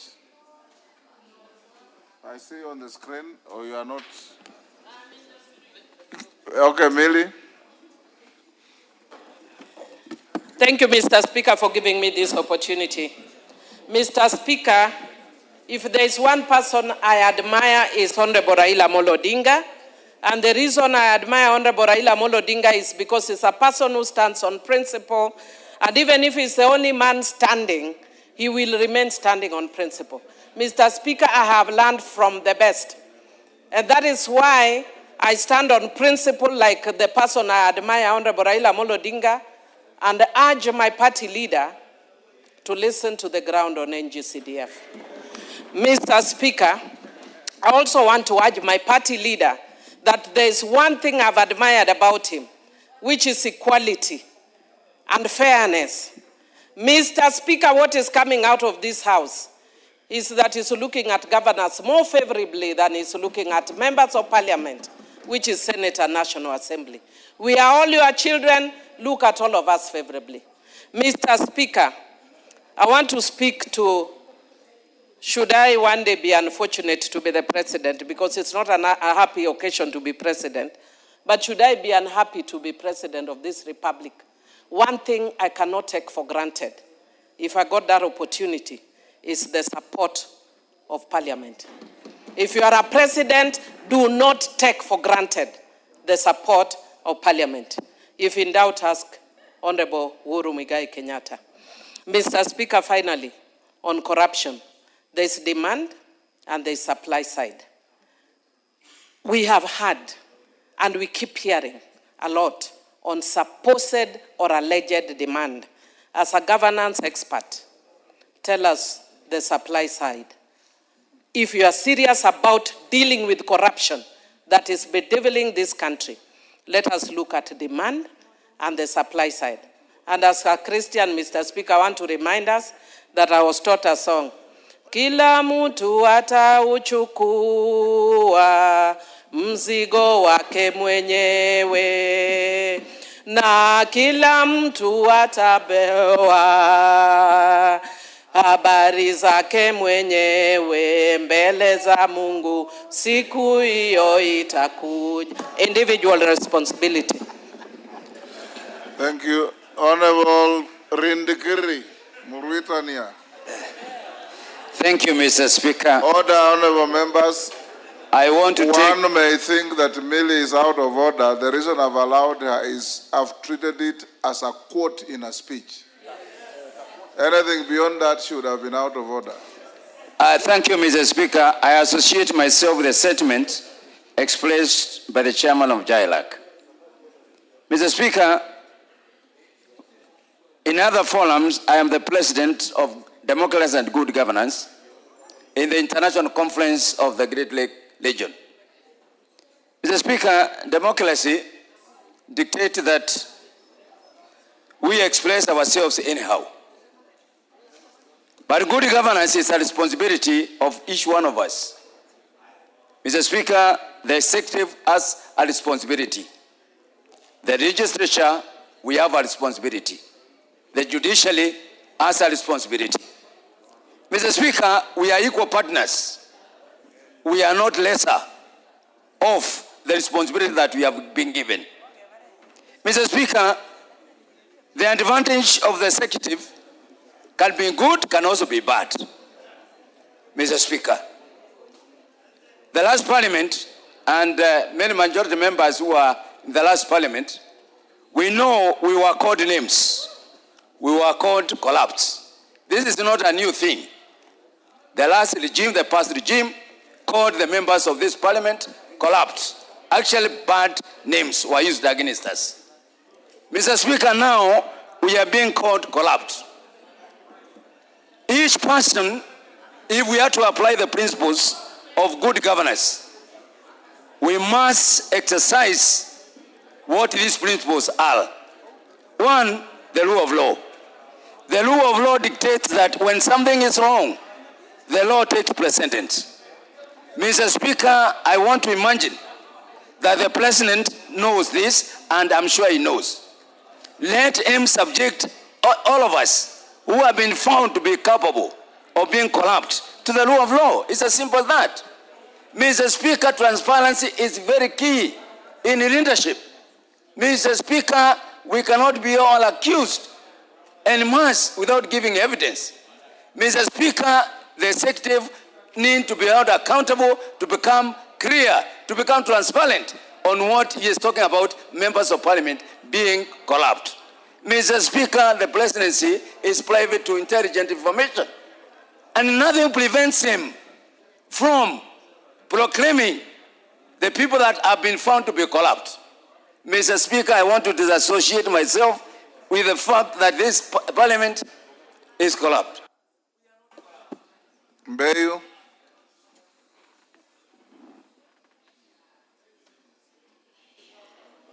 Asante Mheshimiwa Spika. Mheshimiwa Spika, mimi nahuzunika sana. Haya maneno yalitokea kwa viongozi wetu wakuu jana, ni jambo la kusikitisha. Na hasa nikisikia upande wa kuondolewa pesa za NGCDF na ni pamoja na ngafu.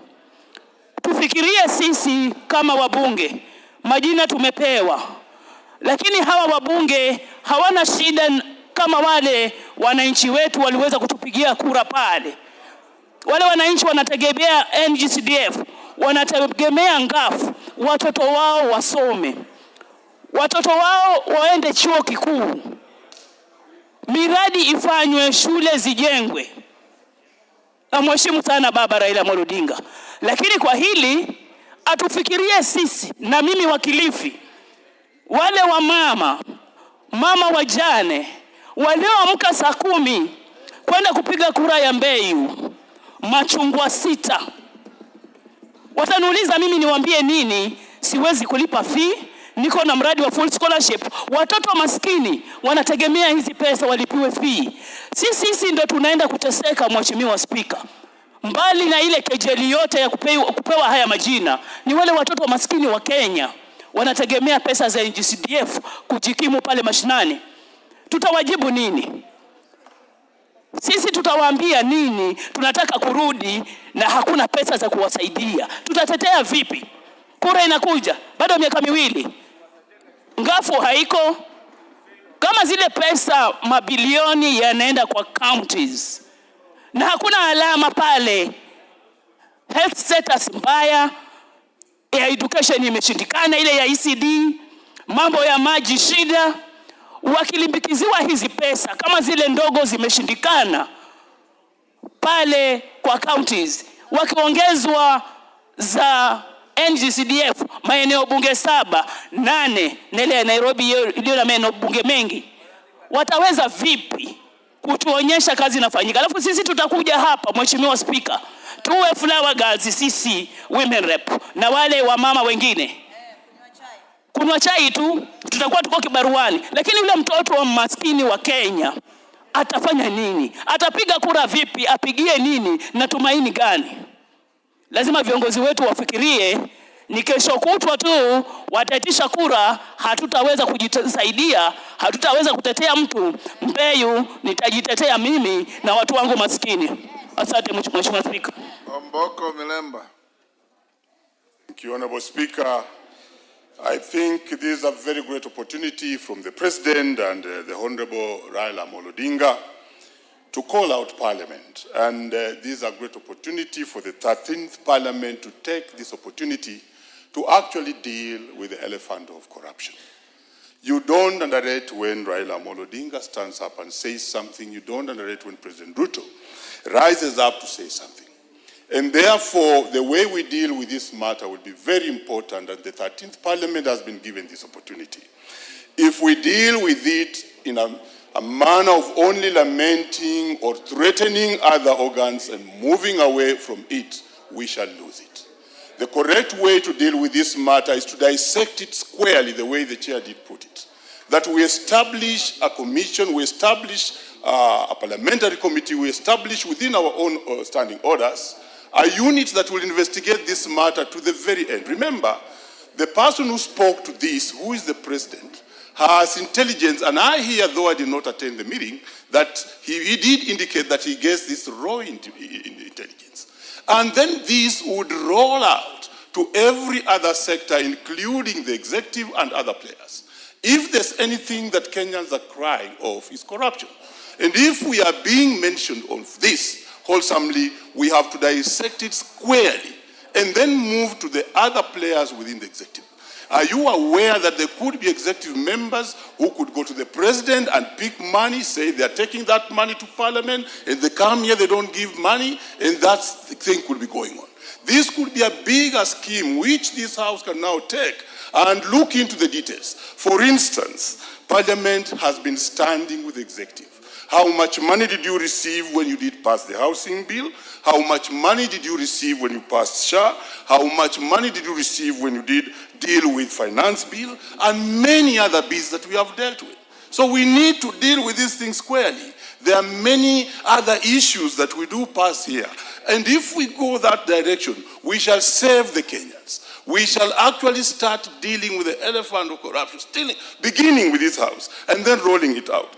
I am also sad that there's unconstitutional statements that are being pronounced very quickly. Look at this. We need to defend the Constitution and the independence of this house. When you talk about the lack of Senate's role in counties, mark that. It needs to be dealt with by this house. When you talk about CDF, I don't want to belabor on this one because it has been thoroughly flogged. But look at this. There's another one flowing down ourselves, that we need to devolve education.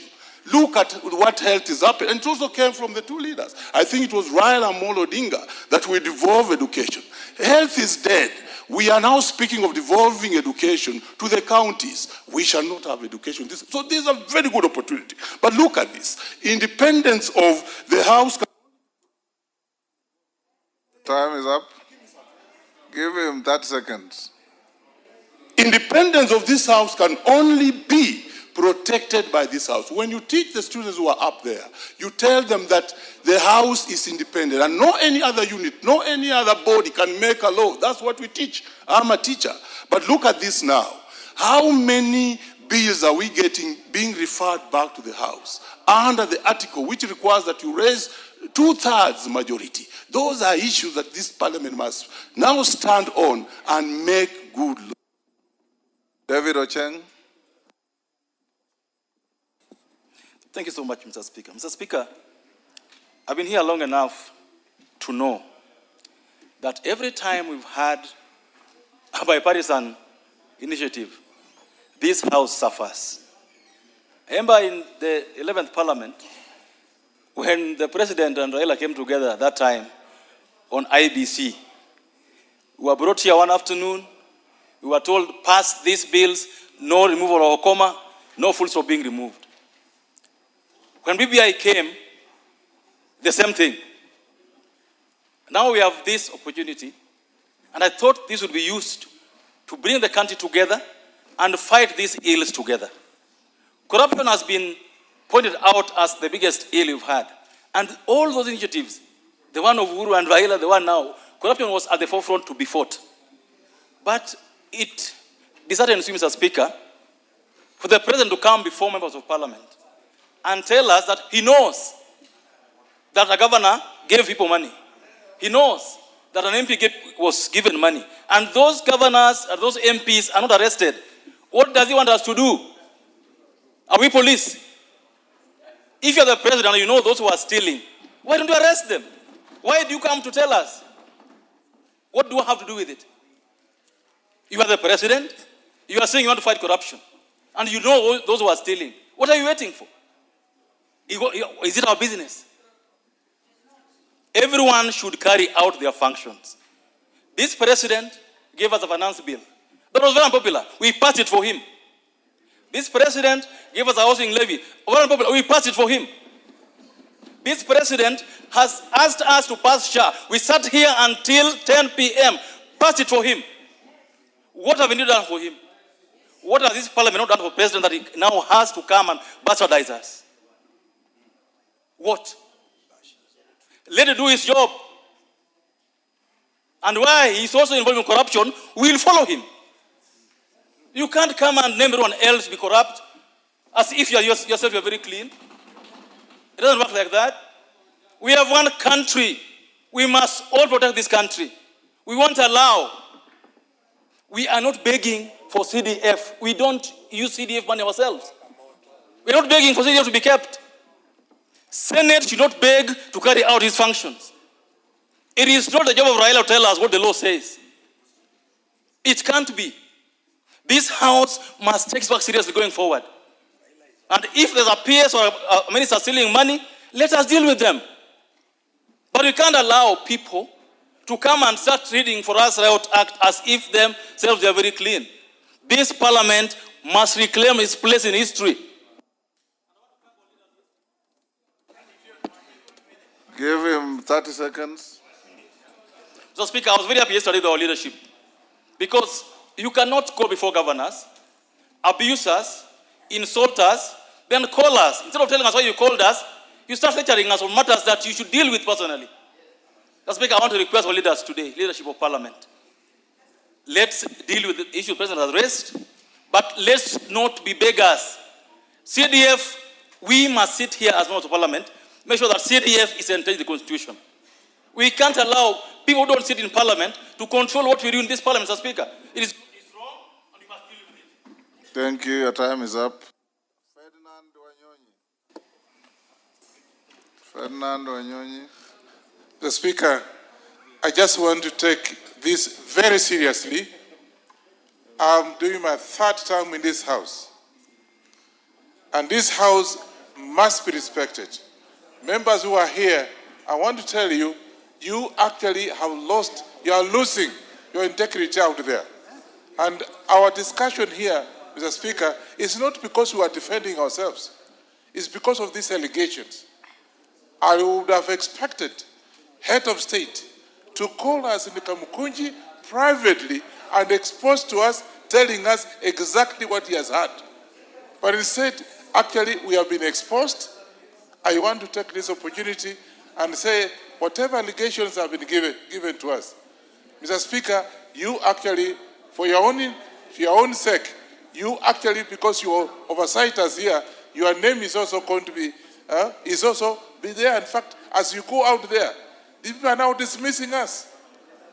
I remember just 2 days ago, I gave out money, and they were saying, you are a millionaire. So I think as far as I'm concerned, if there was anything that was bad, an allegation that actually I've heard, even the Right Honorable Oginga Odinga out there, Jaramogi Oginga Odinga, I think I was so shocked. And he said that even we have no job. We are not supposed to do what we are doing. And yet he knows constitutionally our role here as Kenyans, as members of Parliament.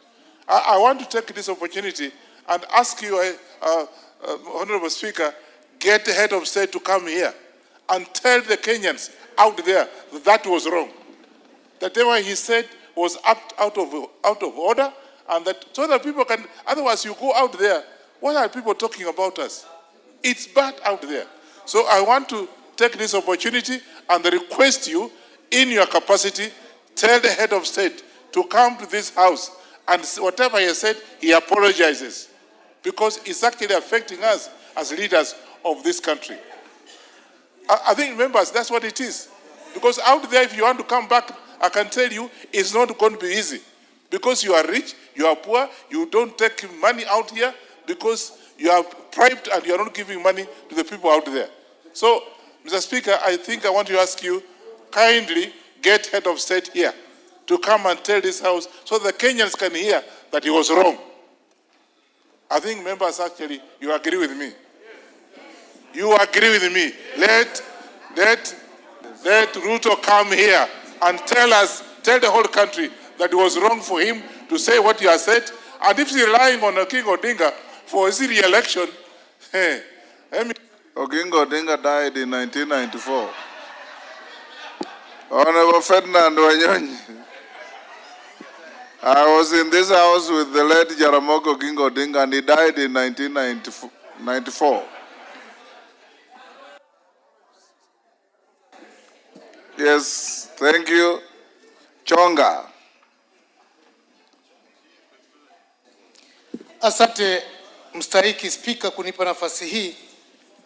Matamshi niliyasikia yakitoka kutoka kwa rais yalikuwa ni ya kuvunja moyo, si kwa wabunge lakini hata kwa nchi nzima. Ifikapo wakati ambapo kwamba baba anasema ameshindwa na watoto, ni kumaanisha kwamba hiyo jamii imeangamia.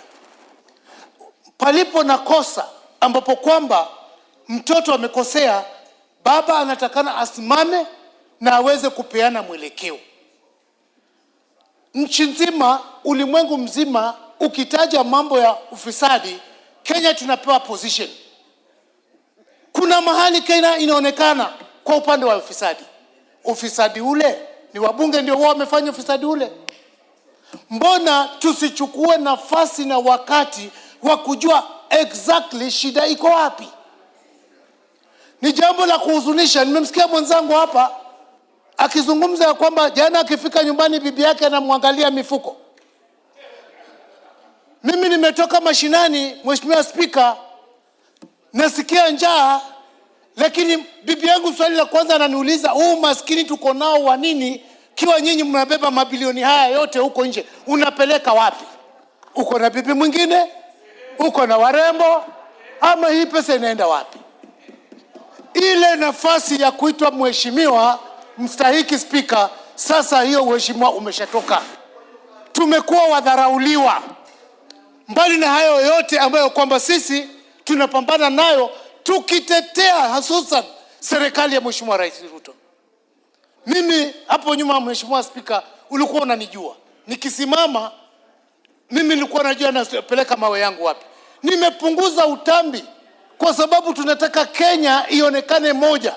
Kenya isonge kwa agenda zile ambazo kwamba zinastahili. Lakini je, leo hii Mheshimiwa Spika, unataka mimi nikatetee serikali yenye inanidhulumu kuniita mimi mwizi? Tuko wabunge hapa wengine hata ukiangalia hiyo kote amevaa ni 10,000. Iwapo kwamba kweli tunapewa pesa hizi ambazo tunapewa, mbunge anaweza kuvaa vibaya namna ile, Mheshimiwa Spika? Ni jambo la aibu, ni jambo la kuelewesha. Pia mimi naunga mkono ya kwamba sisi ni tegemeo la rais, tunahitaji atuombe msamaha. Bila hivyo kila mtu atabeba msalaba wake kama vile Millie Odhiambo alivyosema. Asante Mheshimiwa Spika. Sane.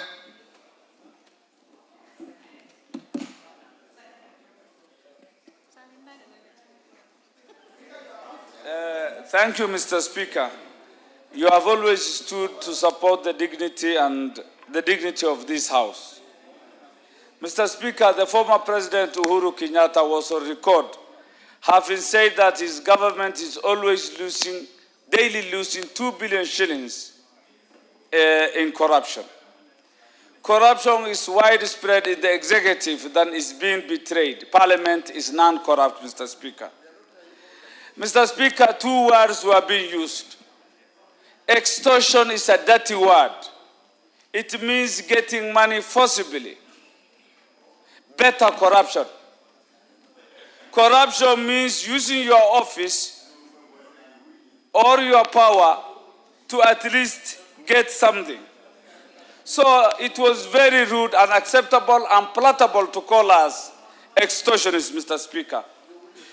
Mr. Speaker, the President, Parliament, tribunals, and the judiciary laterally enjoy delegated powers as per the Constitution. There are separation of powers, and we must respect each other, Mr. Speaker. The Speaker of this Parliament is the Right Honorable Wetangula, and he deserves respect. He leads a team of members.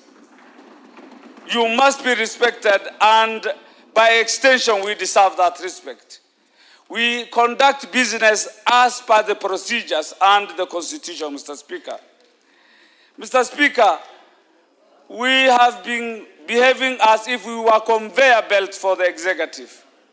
We have been called to State House, been lectured on government policy, and we have never let down the government of the day in making sure policies were executed and laws were being acted. Mr. Speaker, we have been reprimanded most of the time using the Political Parties Act that when we speak our mind, we were being told you will be de-whipped, you will face sanctions. I think it is time to revisit the Political Parties Act so that members exercise their discretion and their right to represent their constituents. We can no longer represent others but the people of Kenya, the sovereign, Mr. Speaker. Thank you for your kindness. Unite. We have the last 10 minutes. I gave you 5, I gave you Chumba 5. Mr. Speaker, I want to start from the onset by saying that he who alleges must prove. He who alleges must do what? Must prove, Mr. Speaker. So the burden of proof are with the people who have alleged, not with us at all. Mr. Speaker, Parliament is an institution in this country that has been created by the Constitution. And Parliament, Mr. Speaker, operates under the Constitution.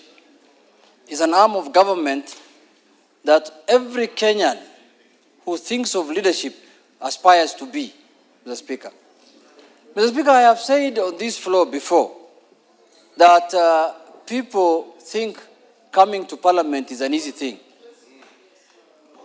If all of them could try to contest for a seat, even for an MCA seat, that is when they will know what an election means. How difficult it is to come to this house, Mr. Speaker. Mr. Speaker, look at the number of people who come out, or the number of people who show interest in every constituency to become members of Parliament. There are more than 10 in every constituency. But the people of Kenya, in their own wisdom, decide to bring one person to this house, Mr. Speaker, at a time. So, Mr. Speaker, that is why members of Parliament are given the title of honorable. It's earned. You earn the title by getting first elected by the people. Then that's when you deserve to be called a honorable member. But, Mr. Speaker, people cannot demonize the institution of Parliament as a whole. If you have a problem with someone, you say it. You say, I have a problem with this and that person. But you cannot demonize the whole institution of Parliament, Mr. Speaker. Because this institution is in place to serve Kenyans. This is the institution that has direct mandate in exercising sovereignty of the people. Sovereignty belongs to the people. It can be exercised directly or through their elected representatives, Mr. Speaker.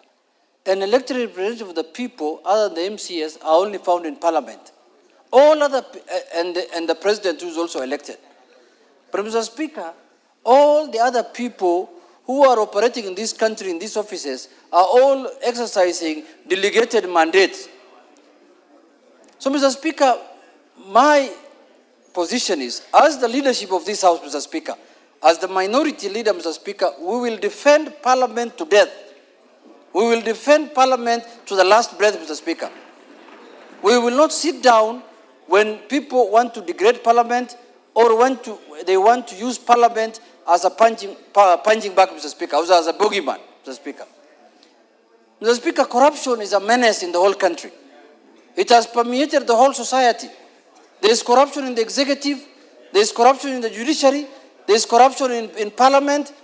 Mr. Speaker, there is a way to address the fight about corruption. It's not a wholesome condemnation of a whole group of people who are serving Kenyans, Mr. Speaker. Mr. Speaker, on the issue of the NGC, Mr. Speaker, can you tell this man to leave me alone so I can speak? He has spoken his, and he's opening a Kamukunji here of what kind of, I don't know what Kamukunji it is. Mr. Speaker, I'm even losing my thoughts because when you are disrupted by NGCDF, Mr. Speaker, I want to take as a minority leader responsibility to go and persuade my party leader to leave that position he has taken on the NGCF. Mr. Speaker, you know, there's a notion that people think CDF is still doing the same work it was doing when it was started. CDF has changed.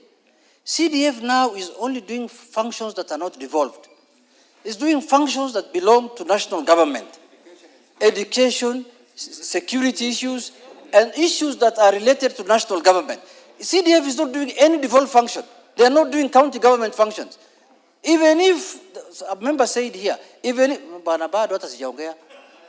the members have said, Mr. Speaker, people have said that CDF is, even if it's not given to members of parliament, that fund will not go to county government. It's money that is given to members of parliament after DORA.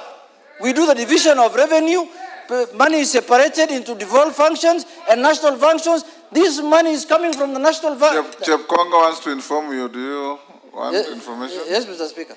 You know, it's... Thank you very much, Mr. Speaker. I just wanted to inform the minority leader that the Supreme Court, in fact, on the 15th of August, 2025, a few days ago, rejected the application of the Senate to review the orders of the Supreme Court, which declared that NGCDF does not concern counties. And it was completely rejected. And so it has nothing to do with counties. Cannot go to the Senate. It can only be enacted in this House. Thank you, Mr. Speaker.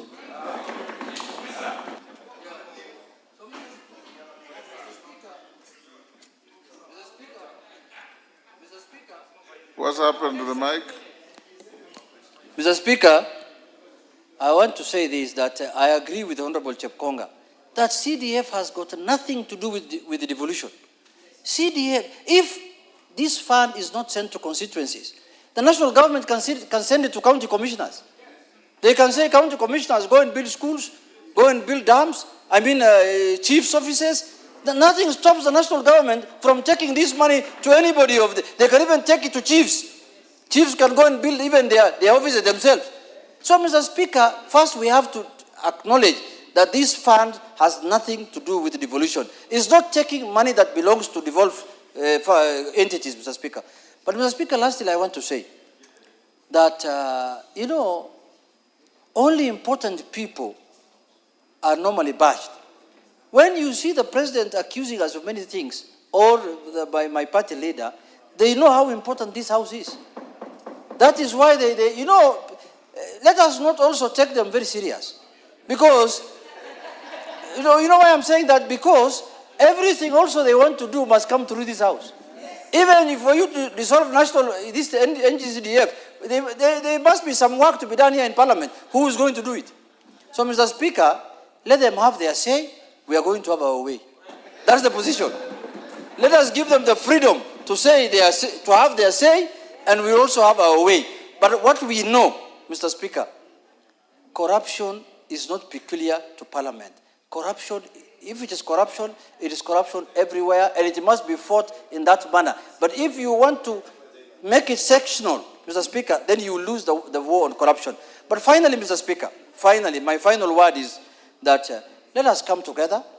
Let us do our functions of oversight, representation, and legislation. Mr. Speaker, we have legislated the last 2-3 years under your leadership in this House. We have passed many, and we have the power of the pass. It is us who decide which fund goes to where, as this House, Mr. Speaker. There is no taxation without representation. We have all the powers, Mr. Speaker, and you know the executive cannot operate without Parliament. They can go and say whatever they want to say outside there, but everything they will do must go through this House.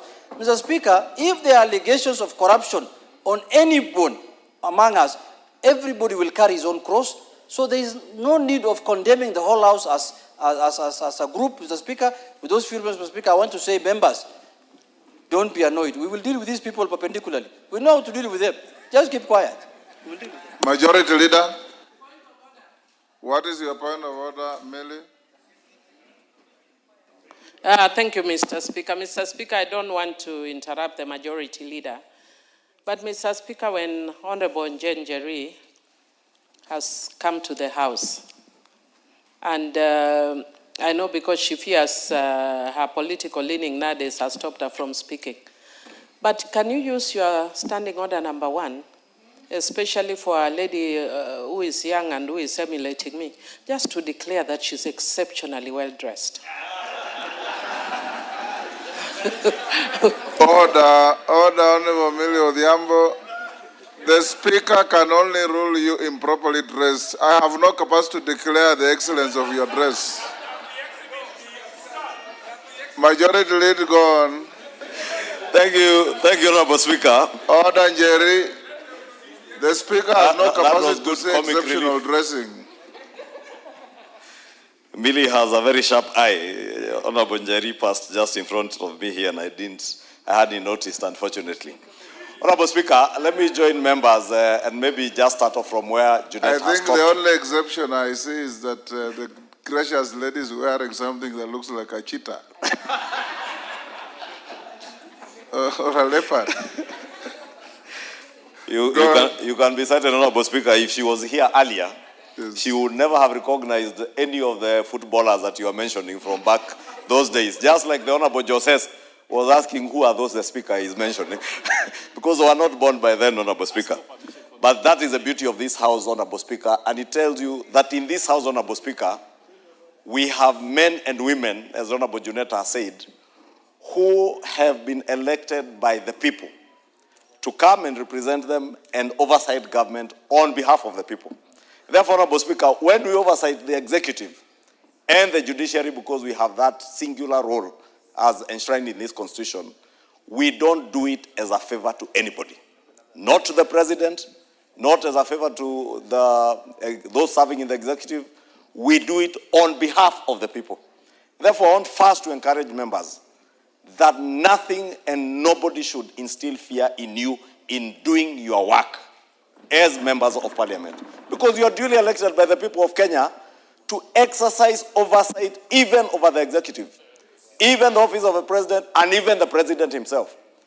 That is why this House has powers under this constitution to impeach those in the executive, and those in the executive can do nothing to remove you from this House. Absolutely nothing. Because that is how we crafted our constitution, Honorable Speaker. Honorable Speaker, I have listened to many of the contributions, and let me take particular interest to what the Honorable Tienda Omolo said. That we have a Powers and Privileges Committee in this House, Honorable Speaker, which fortunately is chaired by none other than yourself. This Powers and Privileges Committee has the powers and a singular mandate to receive complaints, as Honorable Tienda Omolo said, from whatever quarter against any member of parliament who may engage in any manner of impropriety, whether within the precincts of parliament or outside parliament, Honorable Speaker. It is not fair to condemn the House in its entirety, Honorable Speaker. We have young members like Honorable Njeri, Honorable Joseph, who just joined this House the other day, Honorable Speaker. We have older members like the Honorable Kainan, the father of the House, who has been here for a long time, and yourself, Honorable Speaker. When this House is condemned, you are condemned. The Honorable Kainan is being condemned. The Honorable Njeri and Joseph here are being condemned. Honorable Speaker, if there are people who have suffered, I am among those people who have suffered immensely from this condemnation. I was a sponsor of that bill the Honorable Murugara was speaking about as leader of the majority. I saw yesterday when figures of 150 million shillings were mentioned that relate to the Senate. There are people who went on social media to say, oh, that is the 150 million Kimani Ichung'wah used to purchase I don't know what where. Honorable Speaker. No, this time they didn't mention a chopper, they were mentioning shares I invested in a bank. But I have invested an investment I have made, Honorable Speaker, from money I have borrowed from our own parliamentary circle and my other circle in Muhasibu. Fortunately, Honorable Speaker, when they banded those stories, thinking they are maligning me, the share price of NHIF has risen by 2 shillings. And therefore that investment, by the very essence of their maligning stories, has gone up.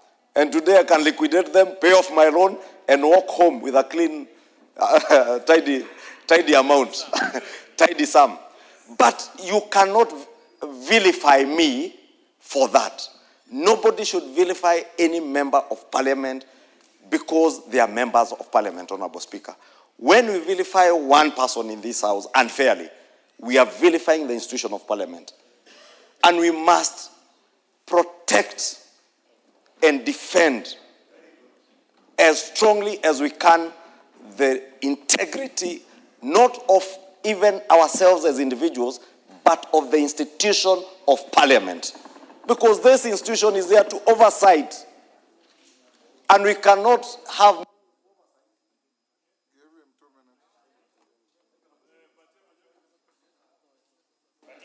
Honorable Speaker, I was saying we cannot have meaningful oversight over the executive if we are seen to be beyond reproach, Honorable Speaker. Let us use our Powers and Privileges Committee to ensure, Honorable Speaker, if by any chance there is any one of us, and I say any one of us, Honorable Speaker, including myself, who, Honorable Speaker, as the Swahili would say, aliye na tuhuma yoyote, let them be before the Powers and Privileges Committee and also before the investigative agencies like EACC, so that they may take action, so that we protect the institution of parliament, Honorable Speaker. Two, Honorable Speaker, on the question of what is provided for in Article 94 to 96 of our Constitution, and I don't want to repeat what has been said about the powers of the House, in our sister House in the Senate, to oversight national revenue that is going to the counties. I think it is a matter, and I said it yesterday, Honorable Speaker, in that meeting, that it is a matter that is explicitly provided for in the Constitution. We cannot amend this Constitution by vilifying the institutions of parliament, whether it is the National Assembly or the Senate. Let us just purpose to live by the tenets of this Constitution. Honorable Speaker, NGCDF. Again, NGCDF is vilified and attacked in this fashionable thing to attack members of parliament. NGCDF does not belong to members of parliament.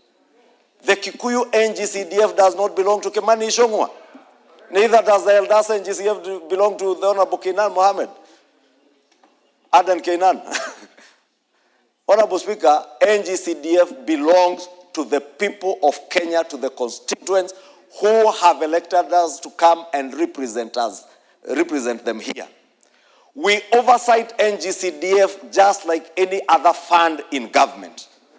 Honorable Speaker, when the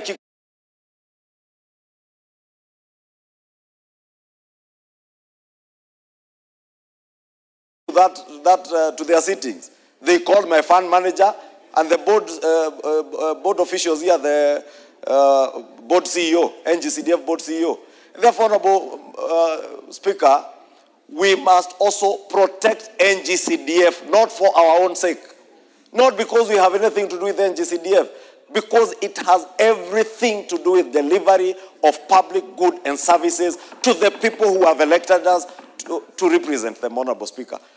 And let me just conclude by saying, Honorable Speaker, we would have no business being the people's representatives if we have nothing that we can oversight those that have been charged by the people of Kenya to hold public funds in their trust.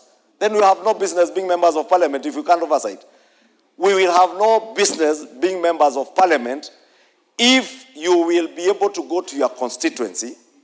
You find at a time like now when it is cold and rainy, a school latrine has sunk or a roof has been blown away, and you cannot influence anything, Honorable Speaker, with the NGCDF committees to ensure that you make good the lives of the people who have elected you. We must protect NGCDF with our blood and our souls, Honorable Speaker, in this House. We must. And we must tell everybody, Honorable Speaker, even those who are in the county governments, Honorable Speaker, and we have said it numerously, we are not in competition with the county governments.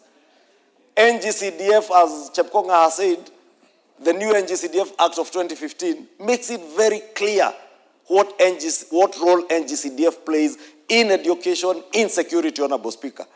We amended the Act here the other day, Honorable Speaker, to even remove the contentious issues that were there before, like sports. And we removed them, Honorable Speaker, because we want to live and abide by what is provided for in this Constitution.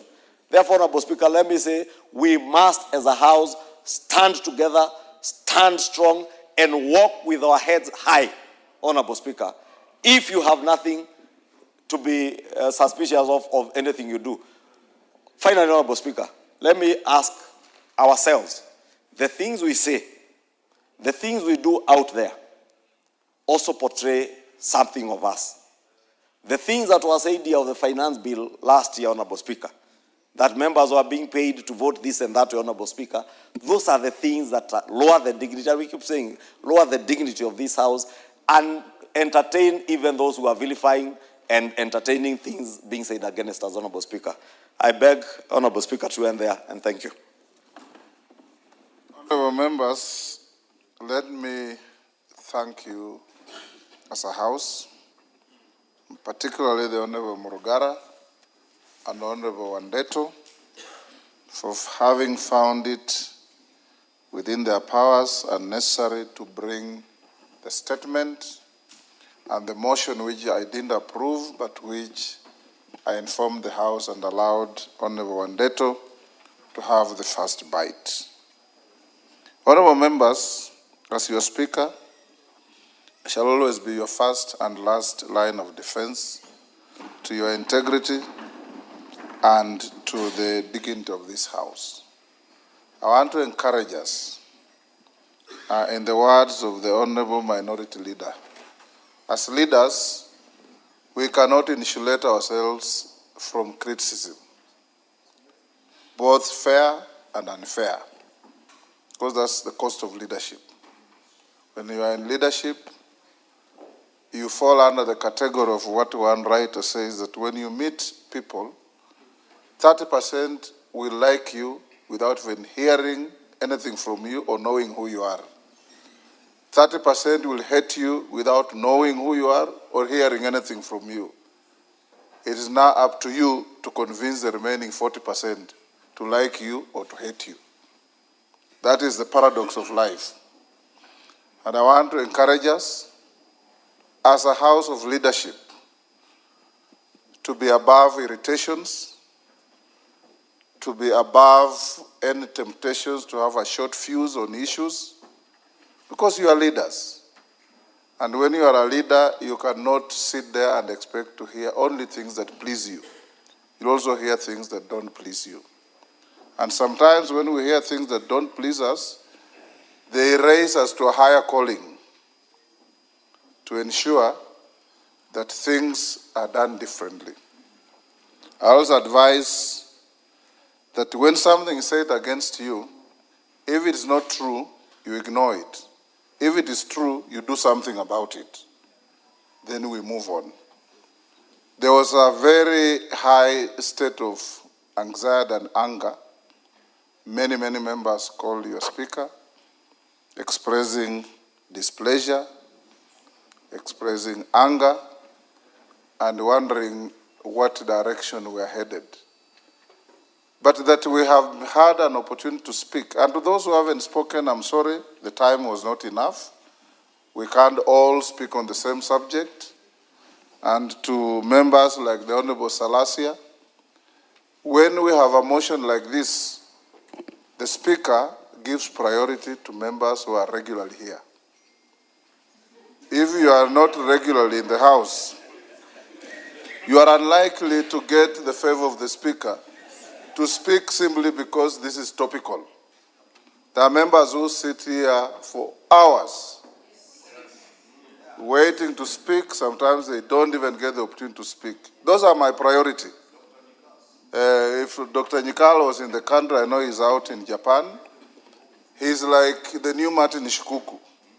The Speaker always found Martin Shikuku in the House and left him in the House. And for the entire afternoon, you'll never see Martin Shikuku even responding to a call of nature. You'll just be sitting there doing the business. So I encourage you, young Salasia, spend more time here. You'll catch the Speaker's eye when matters. But if you choose to prosecute parliamentary business on TikTok, then the House will deal with matters differently. I want to say this, honorable members, as we come to a conclusion of this.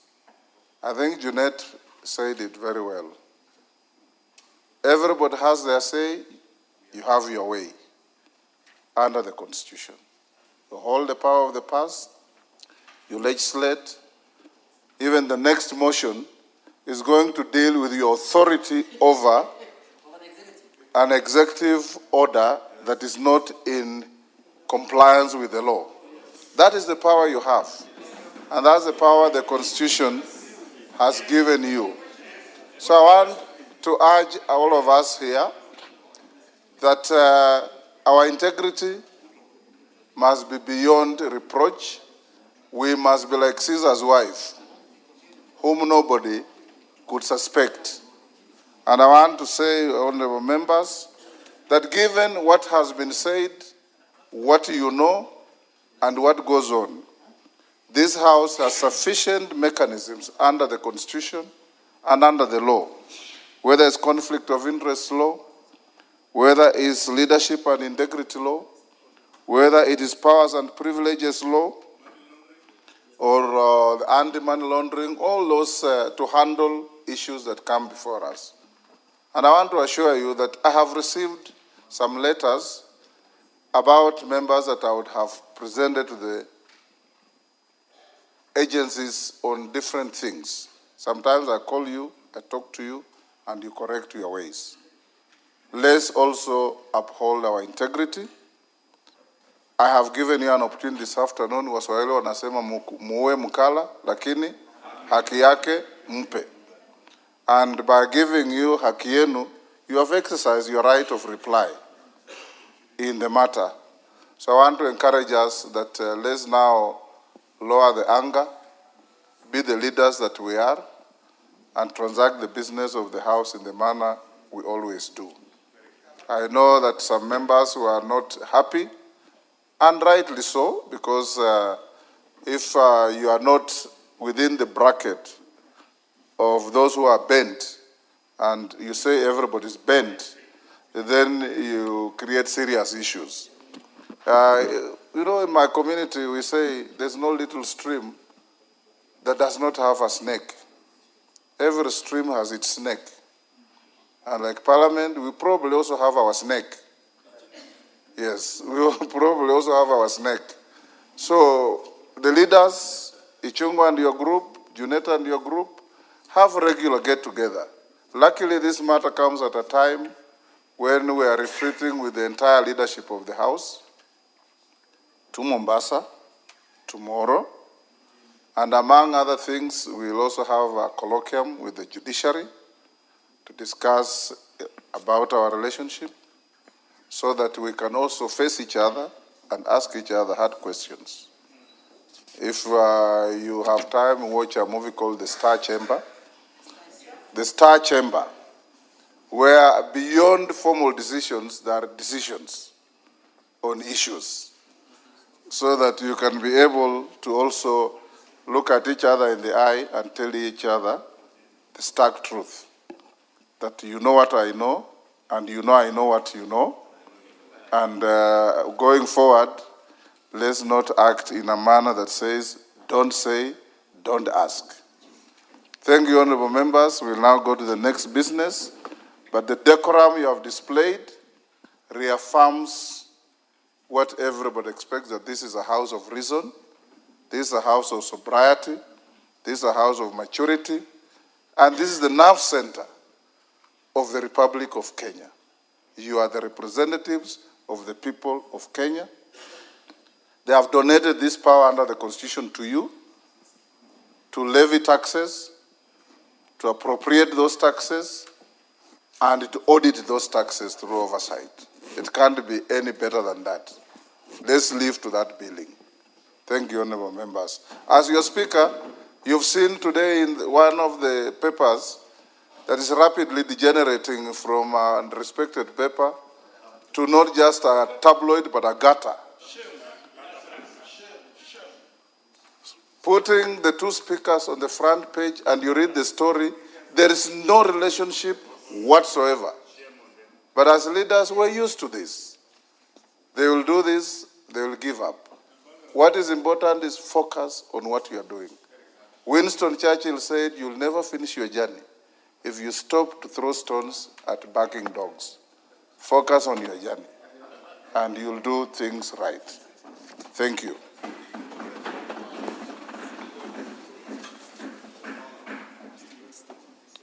We're still on statements, and there are many. I wish those who are asking statements allowed us to go to order number 12. But I seek your consensus. Members, majority leader and minority leader approach the speaker.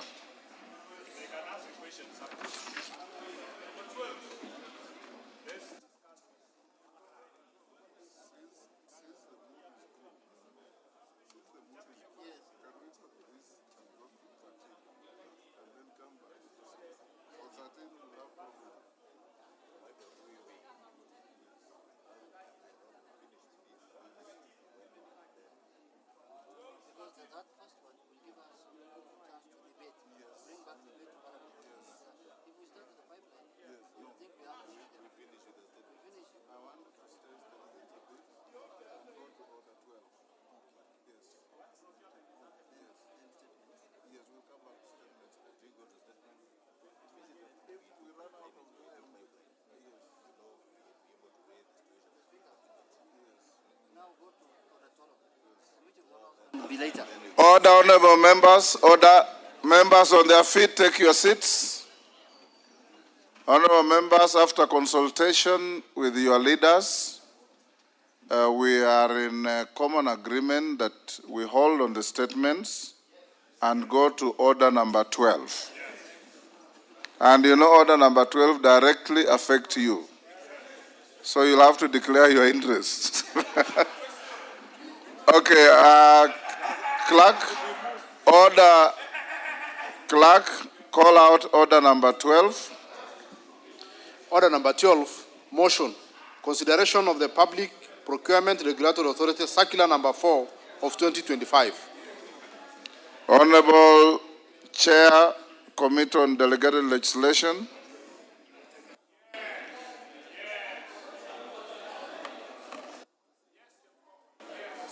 Yeah, thank you, Honorable Speaker. Honorable Speaker, I move that this House adopts the report of the Committee on Delegated Legislation on its consideration of the Public Procurement Regulatory Authority Circular number 04 of 2025 on the enforcement of compliance with the mandatory use of the Electronic Government Procurement System, popularly known as EGPS, by all public procuring entities in contravention of Section 77 of the Public Procurement and Asset Disposal Act, Cap 412C, laid on the table of the House on Tuesday, 19th August 2025, and pursuant to the provisions of Section 18 of the Statutory Instruments Act, Cap 2A, this House annuls in its entirety the Public Procurement Regulatory Authority Circular on the enforcement of compliance with the mandatory use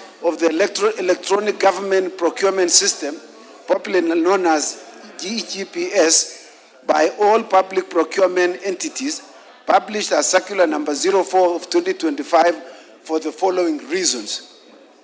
Mr. Speaker, the circular contravenes Article 2, Sub-Article 1 and Sub-Article 2. It also contravenes Article 10. It contravenes Article 27, Sub-Article 2. Order, Honorable Chepkonga. When you are moving a motion, you just read it as it is. Yes, that's what I'm reading. You are saying it contravenes Articles 2. It also contradicts. Where is it also? In contravention, sorry. Where is it also? Yes.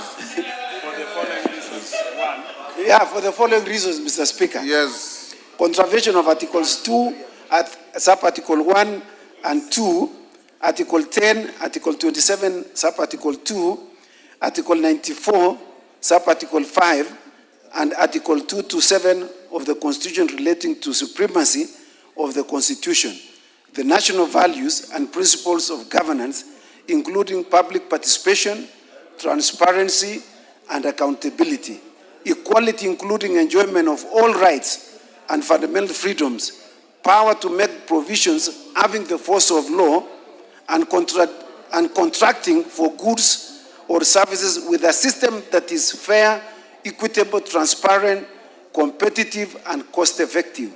Number 2, contravention of sections 9 and section 77 of the Public Procurement and Asset Disposal Act, Cap 412C, relating to the function of the authority, which do not extend to creating binding obligations, and the recognition that tender submissions may be made in either manual or electronic form.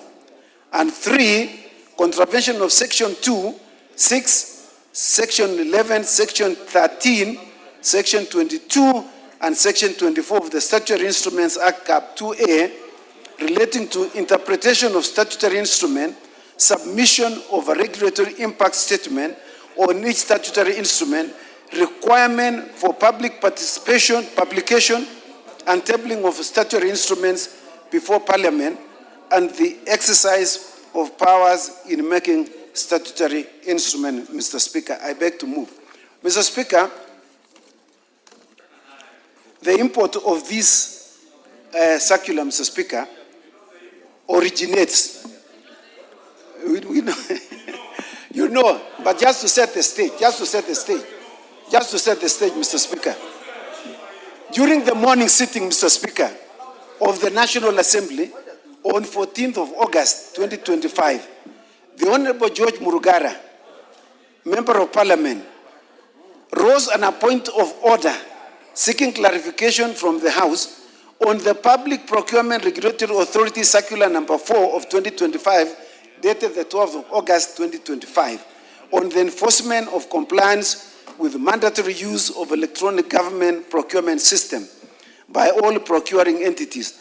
The Honorable Murugara observed that the circular is a statutory instrument within the meaning of Section 2 of the Statutory Instruments Act, Cap 2A, and as a result, as such, ought to have been transmitted to the House for committal to the Committee on Delegated Legislation for scrutiny and approval.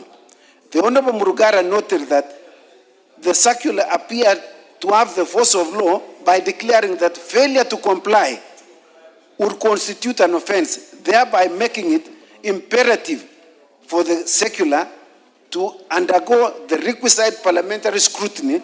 Accordingly, Honorable Murugara requested that the Honorable Speaker do issue directions for the circular to be referred to the Committee on Delegated Legislation for scrutiny and approval as required by the Statutory Instruments Act, Cap 2, Mr. Speaker. Consequently, the Honorable Speaker directed the Committee on Delegated Legislation to undertake thorough scrutiny of the circular in line with the relevant legal framework, and further directed the committee to table its report before the House on Tuesday, the 19th of August 2025. Mr. Speaker, as a consequence of this, the committee sat on the same day and invited the Public Procurement and Public Procurement Authority to appear before the committee on that same day at around 4 p.m. Mr. Speaker, the Public Procurement Authority appeared before the committee, and Mr. Speaker, we examined the circular. And as we also looked at it in regard with Section 2 of the Statutory Instruments Act, which defines what a statutory instrument is, Mr. Speaker. It defines as follows, Mr. Speaker, and members need to be careful to hear this.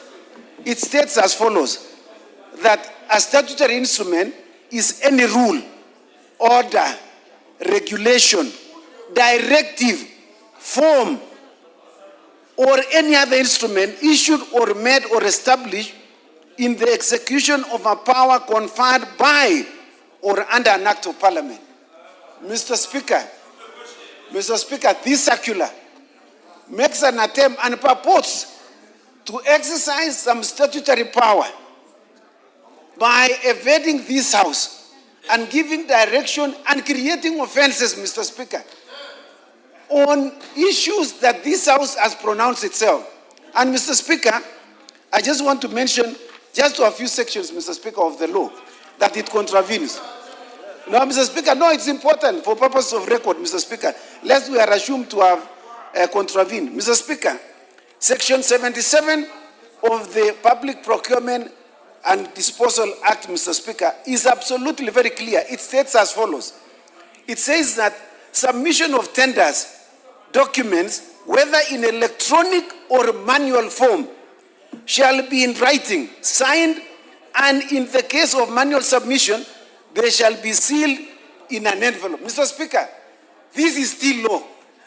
This circular makes an attempt to outlaw this law by saying that manual tenders will not be allowed, neither will they be submitted, Mr. Speaker.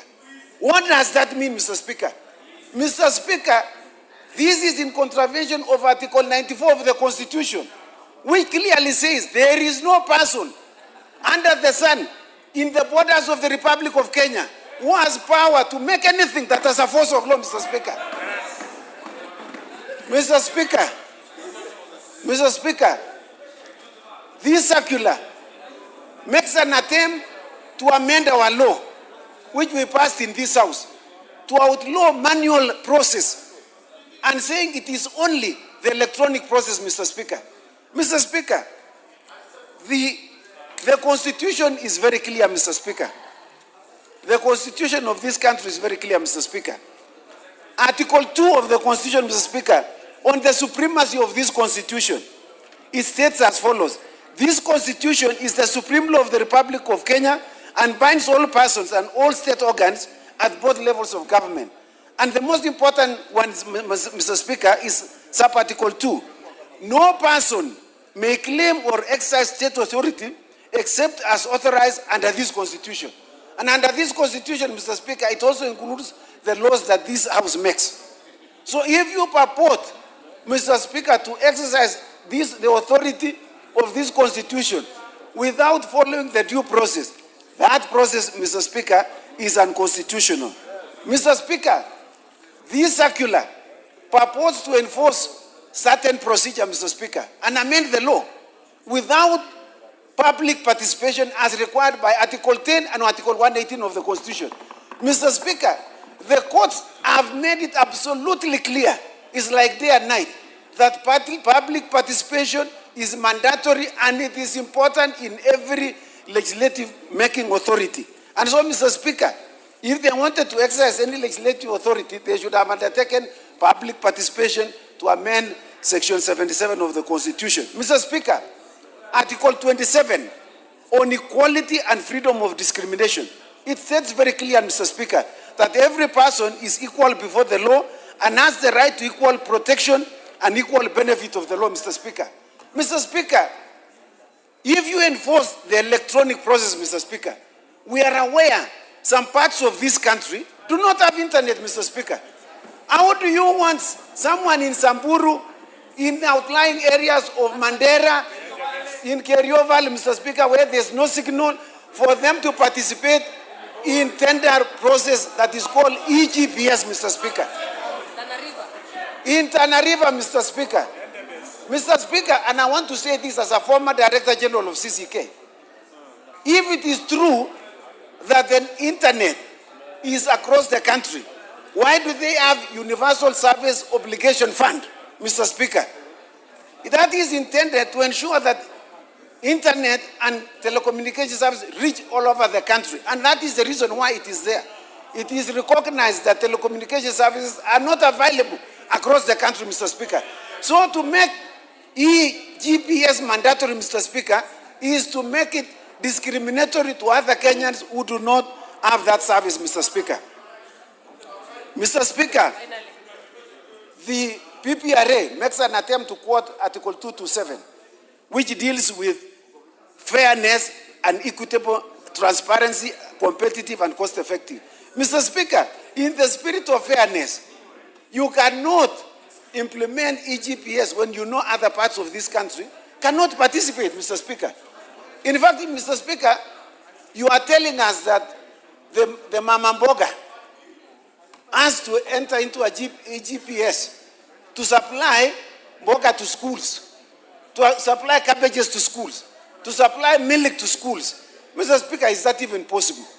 Is that even possible that Mama Mboga, the so-called hustlers, do they have the capacity and competence to enter into that system, Mr. Speaker? Mr. Speaker, these EGPs, Mr. Speaker, the purported circular clearly contravenes the Statutory Instruments Act, Section 13 in its entirety.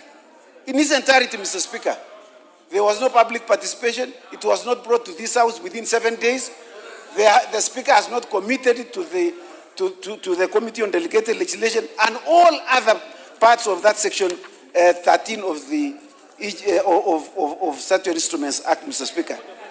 Mr. Speaker, with those very many remarks, it is the submission of the Committee of Delegated Legislation that this House annuls in its entirety the Public Procurement Regulatory Authority Circular on the enforcement of compliance with the mandatory use of the EGPS by all public procuring entities, as Circular Number 4 of 2025, for contravening Section 27 and the Constitution and all other enabling laws. Mr. Speaker, I move and I request the Honorable, I want to request the Honorable Junet to second.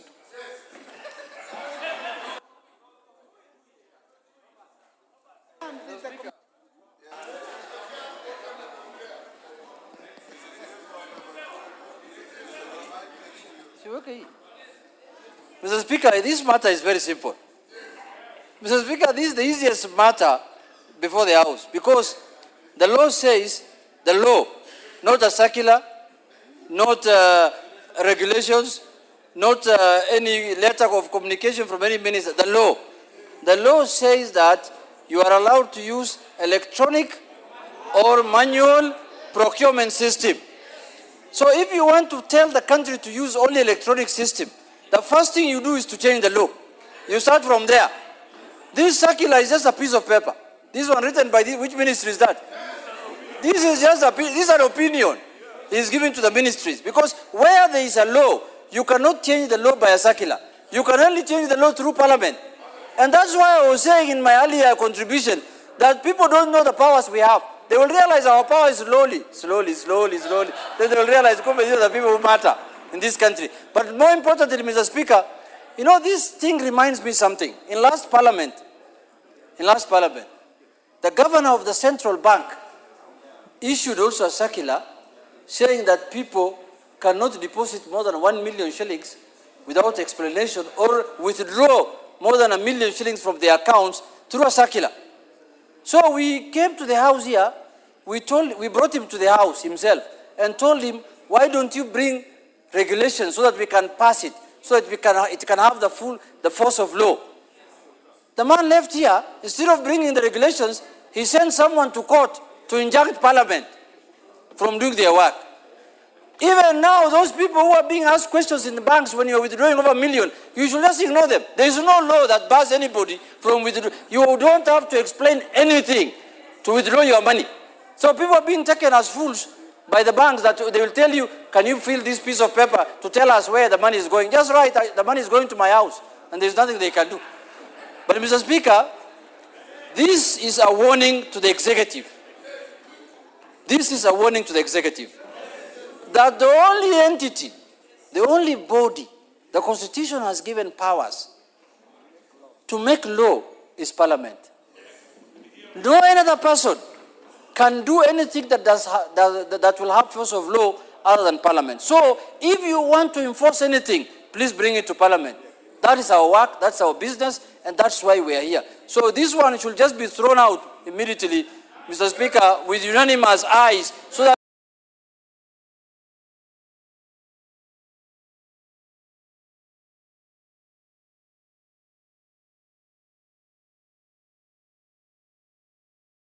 people can start procuring manually from tomorrow morning, or from midnight tonight, God willing. Mr. Speaker, I second. I beg to second. Honorable members, order members on their feet, take your seat. Umulher. Honorable members, I now propose the question at order number 12, which is that this House adopts the report of the Committee on Delegated Legislation on its consideration of the Public Procurement Regulatory Authority, Circular number 04 of 2025, on the enforcement of compliance with the mandatory use of the electronic government procurement system, EGPS, by all public procuring entities in contravention of Section 77 of the Public Procurement and Asset Disposal Act, Cap 41412C, laid on the table of the House on Tuesday, 19th August 2025, and pursuant to the provisions of Section 18 of the Statutory Instruments Act, Cap 2A, this House annuls in its entirety the Public Procurement Regulatory Authority Circular on the enforcement of compliance with the mandatory use of the electronic government procurement system, EGPS, by all public procuring entities, published as Circular Number 04 of 2025 for the following reasons.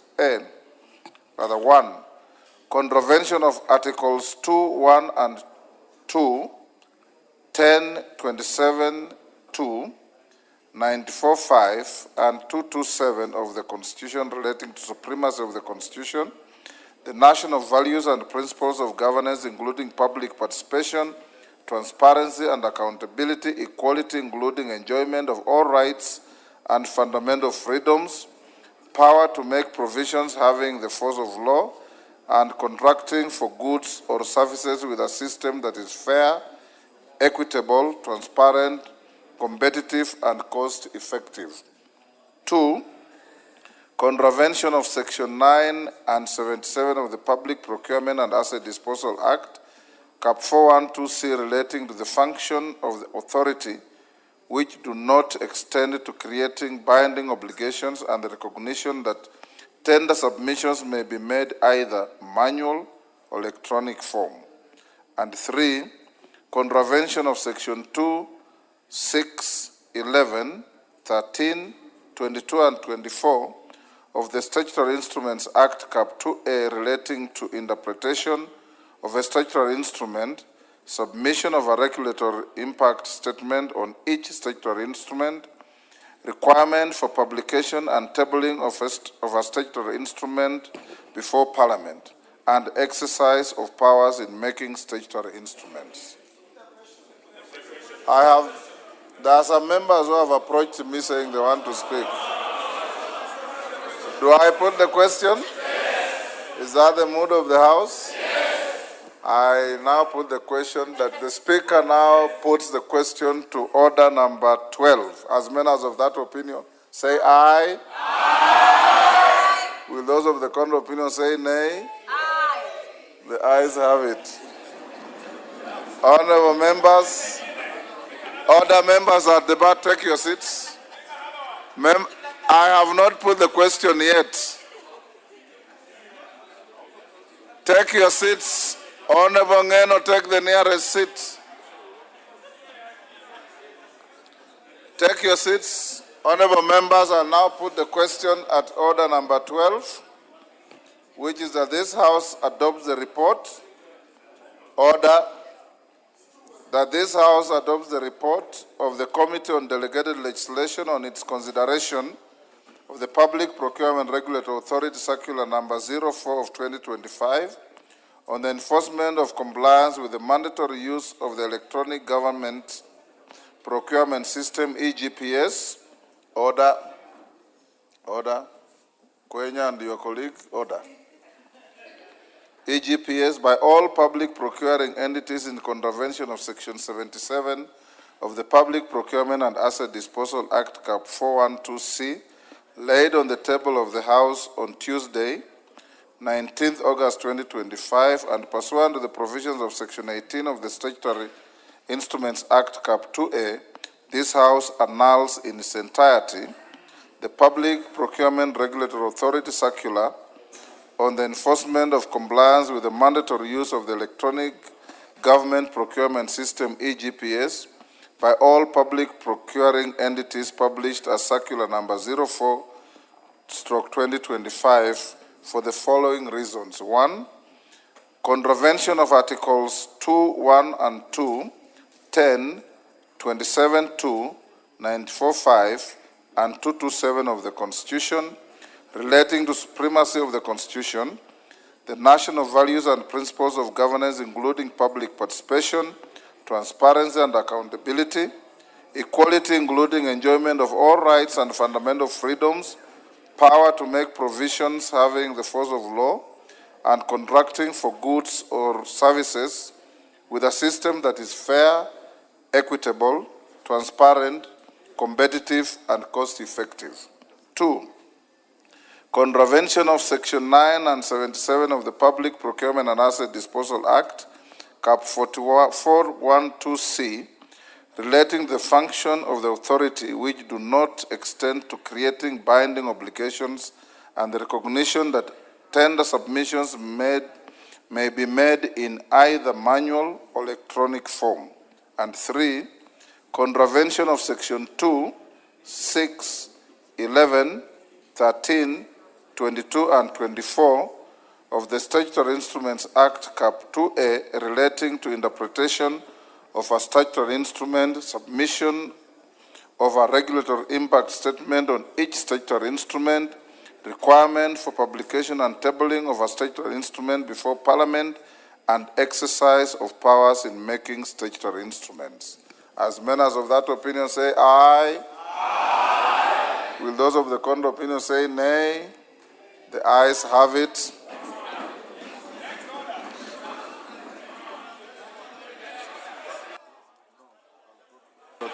Honorable members, can we now go to order number 13?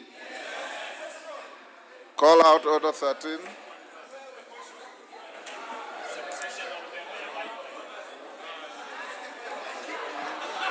Clerk, call out order 13. Yeah?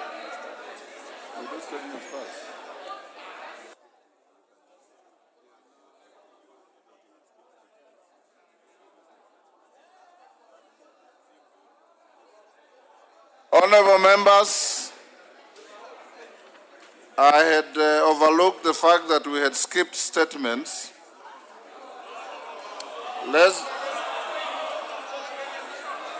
Let's clear statements first. Call out order 7. Order, members, order. Order. Honorable Wamboka. Order. Order, members. Order. Unfortunately, that authority is not shared. Call order 7. Order number 7, questions and statements. Just Kambalu. Honorable member, order. Order, Honorable Kimilu, order. Order, members, take your seats. Order, members. Order.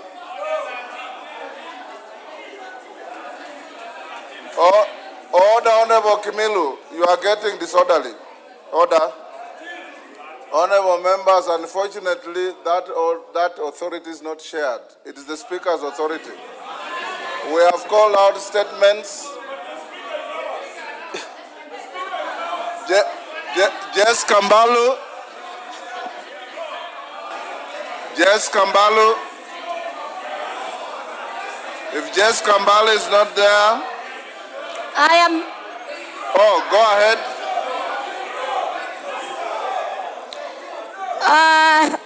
With the order from the Speaker, Honorable Speaker, pursuant to provisions of Standing Order number 44-2C, I rise to request for a statement from the Chairperson of the Departmental Committee on Administration and Internal Security regarding the delayed operationalization of administrative units gazetted within some Kambu sub-county in Kibwesi's constituency. Honorable Speaker, in 2017, the national government gazetted new administrative units in Makueni County with the aim of bringing government services closer to the people. Further, in 2024, additional administrative units were gazetted, which included one... Order, members. Jessica, hold on. Order, members. Allow the Honorable Member for Kibwezi East to prosecute her statement. I move on, Mr. Speaker. Thank you. Of course, I understand the House. Honorable Speaker, in 2017, the National Government gazetted new administrative units in Makueni County with the aim of bringing government services closer to the people. Further, in 2024, additional administrative units were gazetted, which included 1 sub-county, 4 divisions, 28 locations, and 48 sub-locations spread across the county. Subsequently, on 11th March 2024, the then Cabinet Secretary, Minister of Interior and National Administration, installed the first Deputy County Commissioner for Kambu Sub-County. Despite the installation of the Deputy County Commissioner, some administrative units in the sub-county are yet to be operationalized, thereby denying residents access to critical government services. As a result, many residents of Kambu Sub-County are forced to travel longer distances to access such services. Honorable Speaker, it is against this background that I request for a statement from the Chairperson of the Departmental Committee on Administration and Internal Security on 1, a report on the status of operationalization of the administrative units in Kambu Sub-County, particularly Nguata and Chulu divisions, Kavatini, Ndongoni, Zambani, Kadhekani, and Mutituande locations, and Kikunduku, Dua, Maiku, Usalama, Adi Salama, and Kiduruli sublocations so as to improve service delivery, address security concerns, and enhance equitable access to opportunities dependent on administrative units.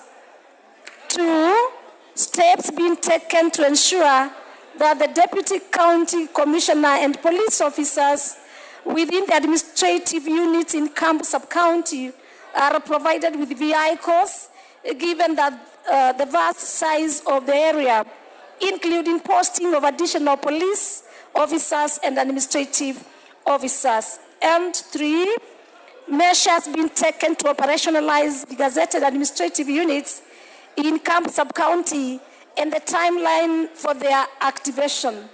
I thank you, Honorable Speaker. Signed by myself, Jessica Mbalu, CBS MP, the Member of Parliament for Kibwezi's constituency. I thank you. Thank you, all the members. Chairman, Administration and Internal Security Committee. Yes, the Honorable Tongyo. Go ahead.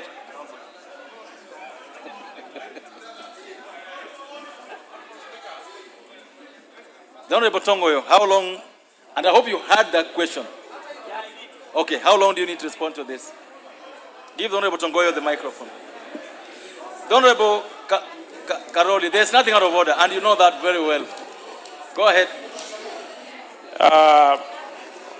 Honorable Speaker, I will respond to the question 1 week on resumption from recess.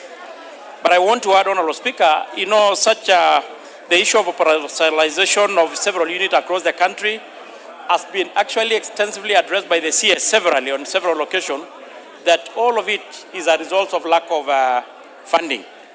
But nevertheless, I will respond 1 week on resumption from duty. I'm from recess. Honorable Mbalu, you heard that 1 week after we resume from recess. The next statement is from the Honorable Edith Nyenze, which is in the House. The Honorable Member for Kitui West. Is she in the House? Yeah, she's in the House. Go ahead. Here. I'm here, Mr. Order. Speaker. The Honorable Yugi. Create space between. Correct. Yes, thank you, Mr. Speaker. I'm here to request for a statement regarding the provision of motor vehicles to national government administration offices in Kitui West constituency. Honorable Speaker, pursuant to standing orders 44(2) Section C, I rise to request for a statement from the chairperson, Departmental Committee on Administration and Internal Security regarding the provision of functional motor vehicles to the National Police Service and the National Government Administration Offices, GAO, in Matinyani and Kitui West sub-counties. Honorable Speaker, the motor vehicle leasing program initiated in 2013 was designed to enhance the mobility of National Police Service and National Government Administration officers, thereby facilitating the effective provision of crucial security and administrative services. The program has progressively increased the availability of vehicles for police operations, resulting in quicker response times, improved visibility, and enhanced service delivery across the country. Honorable Speaker, despite the importance of this program, the Deputy County Commissioners for both Matinyani and Kitui West sub-counties, the only two sub-counties in Kitui West constituency, have been without functional vehicles since the expiry of the previous lease agreement in 2022. Regrettably, neighboring sub-counties within Kitui County have already received vehicles through renewed lease agreements. This discriminative consideration has created disparities in service delivery and resulted in delayed responses in security and administrative needs in the affected areas. Honorable Speaker, it is against this background that I seek a statement from the chairperson of the Departmental Committee on Administration and Internal Security on the following. Number one, the reasons for the delay in the delivery of motor vehicles and the renewal of motor vehicle leasing agreements for the National Government Administrative Offices in Matinyani and Kitui West sub-counties, which have been forced to operate without functional vehicles since 2022. Number two, the steps being taken to provide the two sub-counties with motor vehicles, considering that sub-counties within Kitui West constituency have not received their vehicles. And number three, the measures put in place to ensure alternate means of transport are provided to the affected areas as the renewal of leases and provision of vehicles is being finalized. I thank you, Honorable Speaker. Thank you.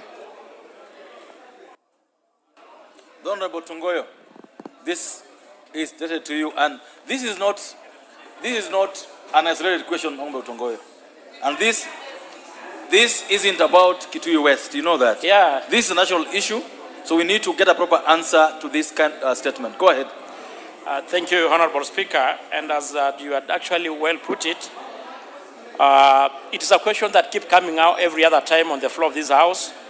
And I want to say, as the CS had actually informed the House last time he was here, there is a procurement process of being undertaken by the National Treasury to provide the motor vehicles for the Ngao, to include the Ngao, of course, the National Police Service.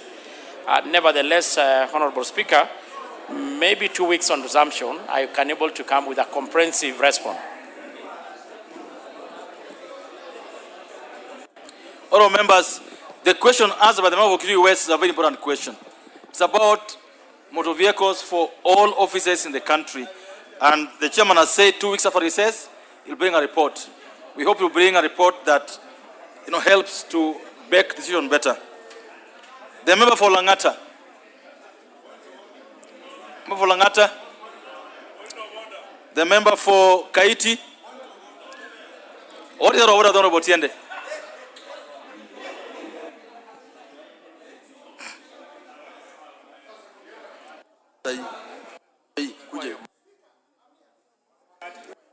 Point of order, just hold on. Mr. Speaker, we were all here when the substantive speaker made a declaration in terms of adjustment of this order paper. And the pronouncement was very clear that once we are done with order number 12, we come to order number 13. There has not been a subsequent adjustment of that one. So when now I see almost 8 questions lined up or another 8 for responses, without that alterations. Can we get guidance? Is that order vacated? Is order number 13 withdrawn? Or what is happening? Please give us very clear directions. No. I don't need help on this matter. The speaker said that he and he only, he used those words, that order, that the job of organizing the order paper, as he did, is his job only, not yours. And his order. And I will follow his ruling on this matter. He ruled that you go back to order number 7 and left the seat when you're already in the middle of order number 7. We will proceed that way. The member for Kaiti, go ahead. The member for Kaiti, go ahead. The member for Kaiti. Thank you, Mr. Speaker. Go ahead. Mr. Speaker. The member for Kaiti, go ahead. Thank you, Mr. Speaker. Mr. Speaker, before I read my statement, Mr. Speaker, I want to say that the statement I have here, Mr. Speaker, has taken by event because it was about the EGP. So, Mr. Speaker, I withdraw. Thank you. The member for Isiolo South, the Honorable Tubi Bidu. The member for Isiolo South, go ahead.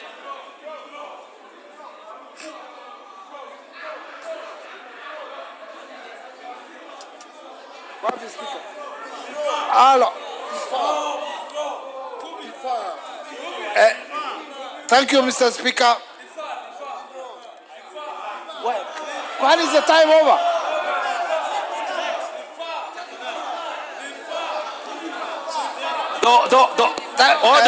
The Honorable Tubi shall be heard. And he shall be heard, and he shall be heard in silence. Go ahead. Thank you, Mr. Speaker, for giving me the opportunity. Mr. Speaker, I'm good.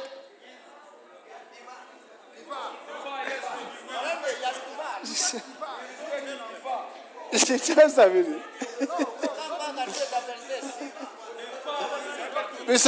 Mr. Speaker, thank you, Mr. Speaker, for giving me the opportunity. But because of the pressure from my fellow colleagues, I would like to defer these questions for next time. Thank you.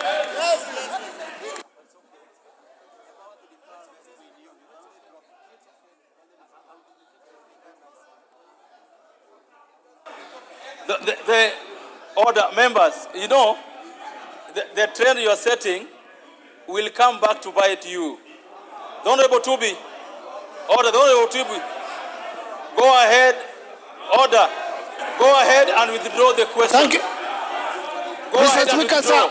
Thank you, Mr. Speaker, sir. Go ahead and withdraw. Yeah, I have said that.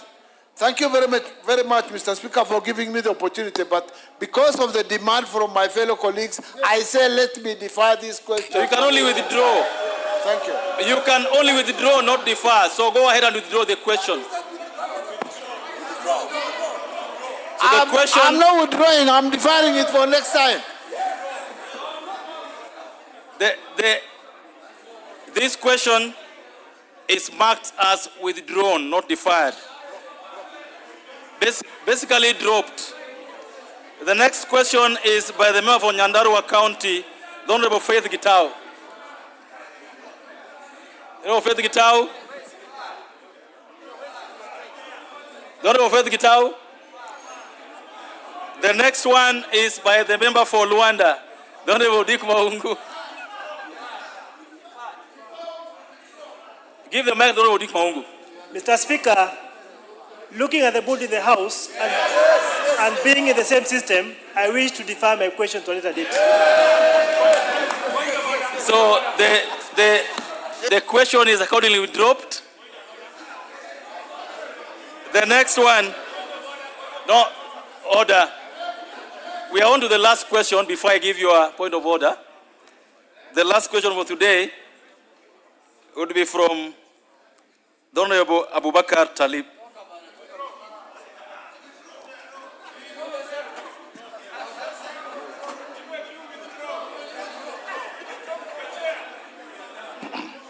Where are you?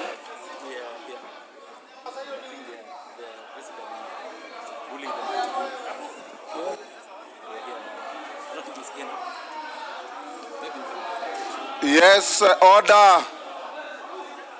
Order. Order.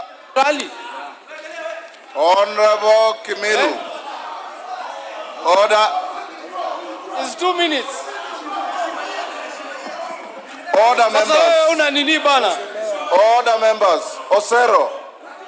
Order. Order, members. Even some of members who are not known for any industry in this house are all of a sudden becoming picketers. We can't allow that in a house. Honorable members, even those who have said they defer the questions, there is no member who has any authority to defer a question.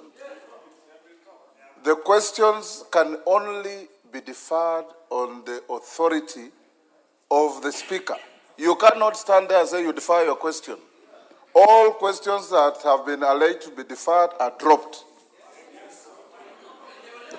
Yes.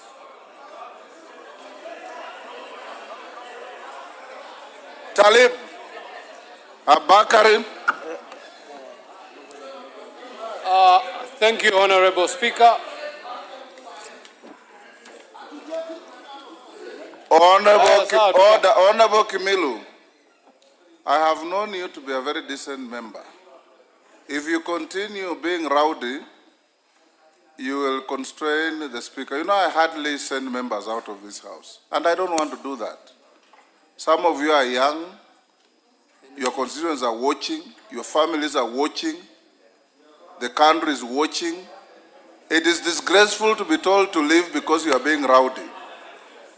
Just maintain your cool. When you want to speak, seek the speaker's authority. I'll give you time to speak on any matter that is relevant to the House. Go on, Honorable Abakar Talib. Yes, Protect me from Wanjala, Honorable. Yes. Speaker. Not Tongoyo, Kokoyo. Yeah, Mr. Speaker, sir, I raise on Standing Order 52, subsection M. Mr. Speaker, looking at the time, the session should end at 7 o'clock. And there might be a scheme to delay the business that we have before this House. So I wish to move a motion that can be moved without notice. Take your seat. You are completely out of order. And what you are doing is you are casting aspersions on the Speaker. Because the Speaker presides over the proceedings of this House. The Speaker has been given authority by these standing orders to rearrange the order paper. When you say there's a scheme, who is scheming? Other than the Speaker, who is responsible for the order of business in the House. You are grossly out of order. If you are not a first timer, I would have sent you out. Because you are still on a learning curve.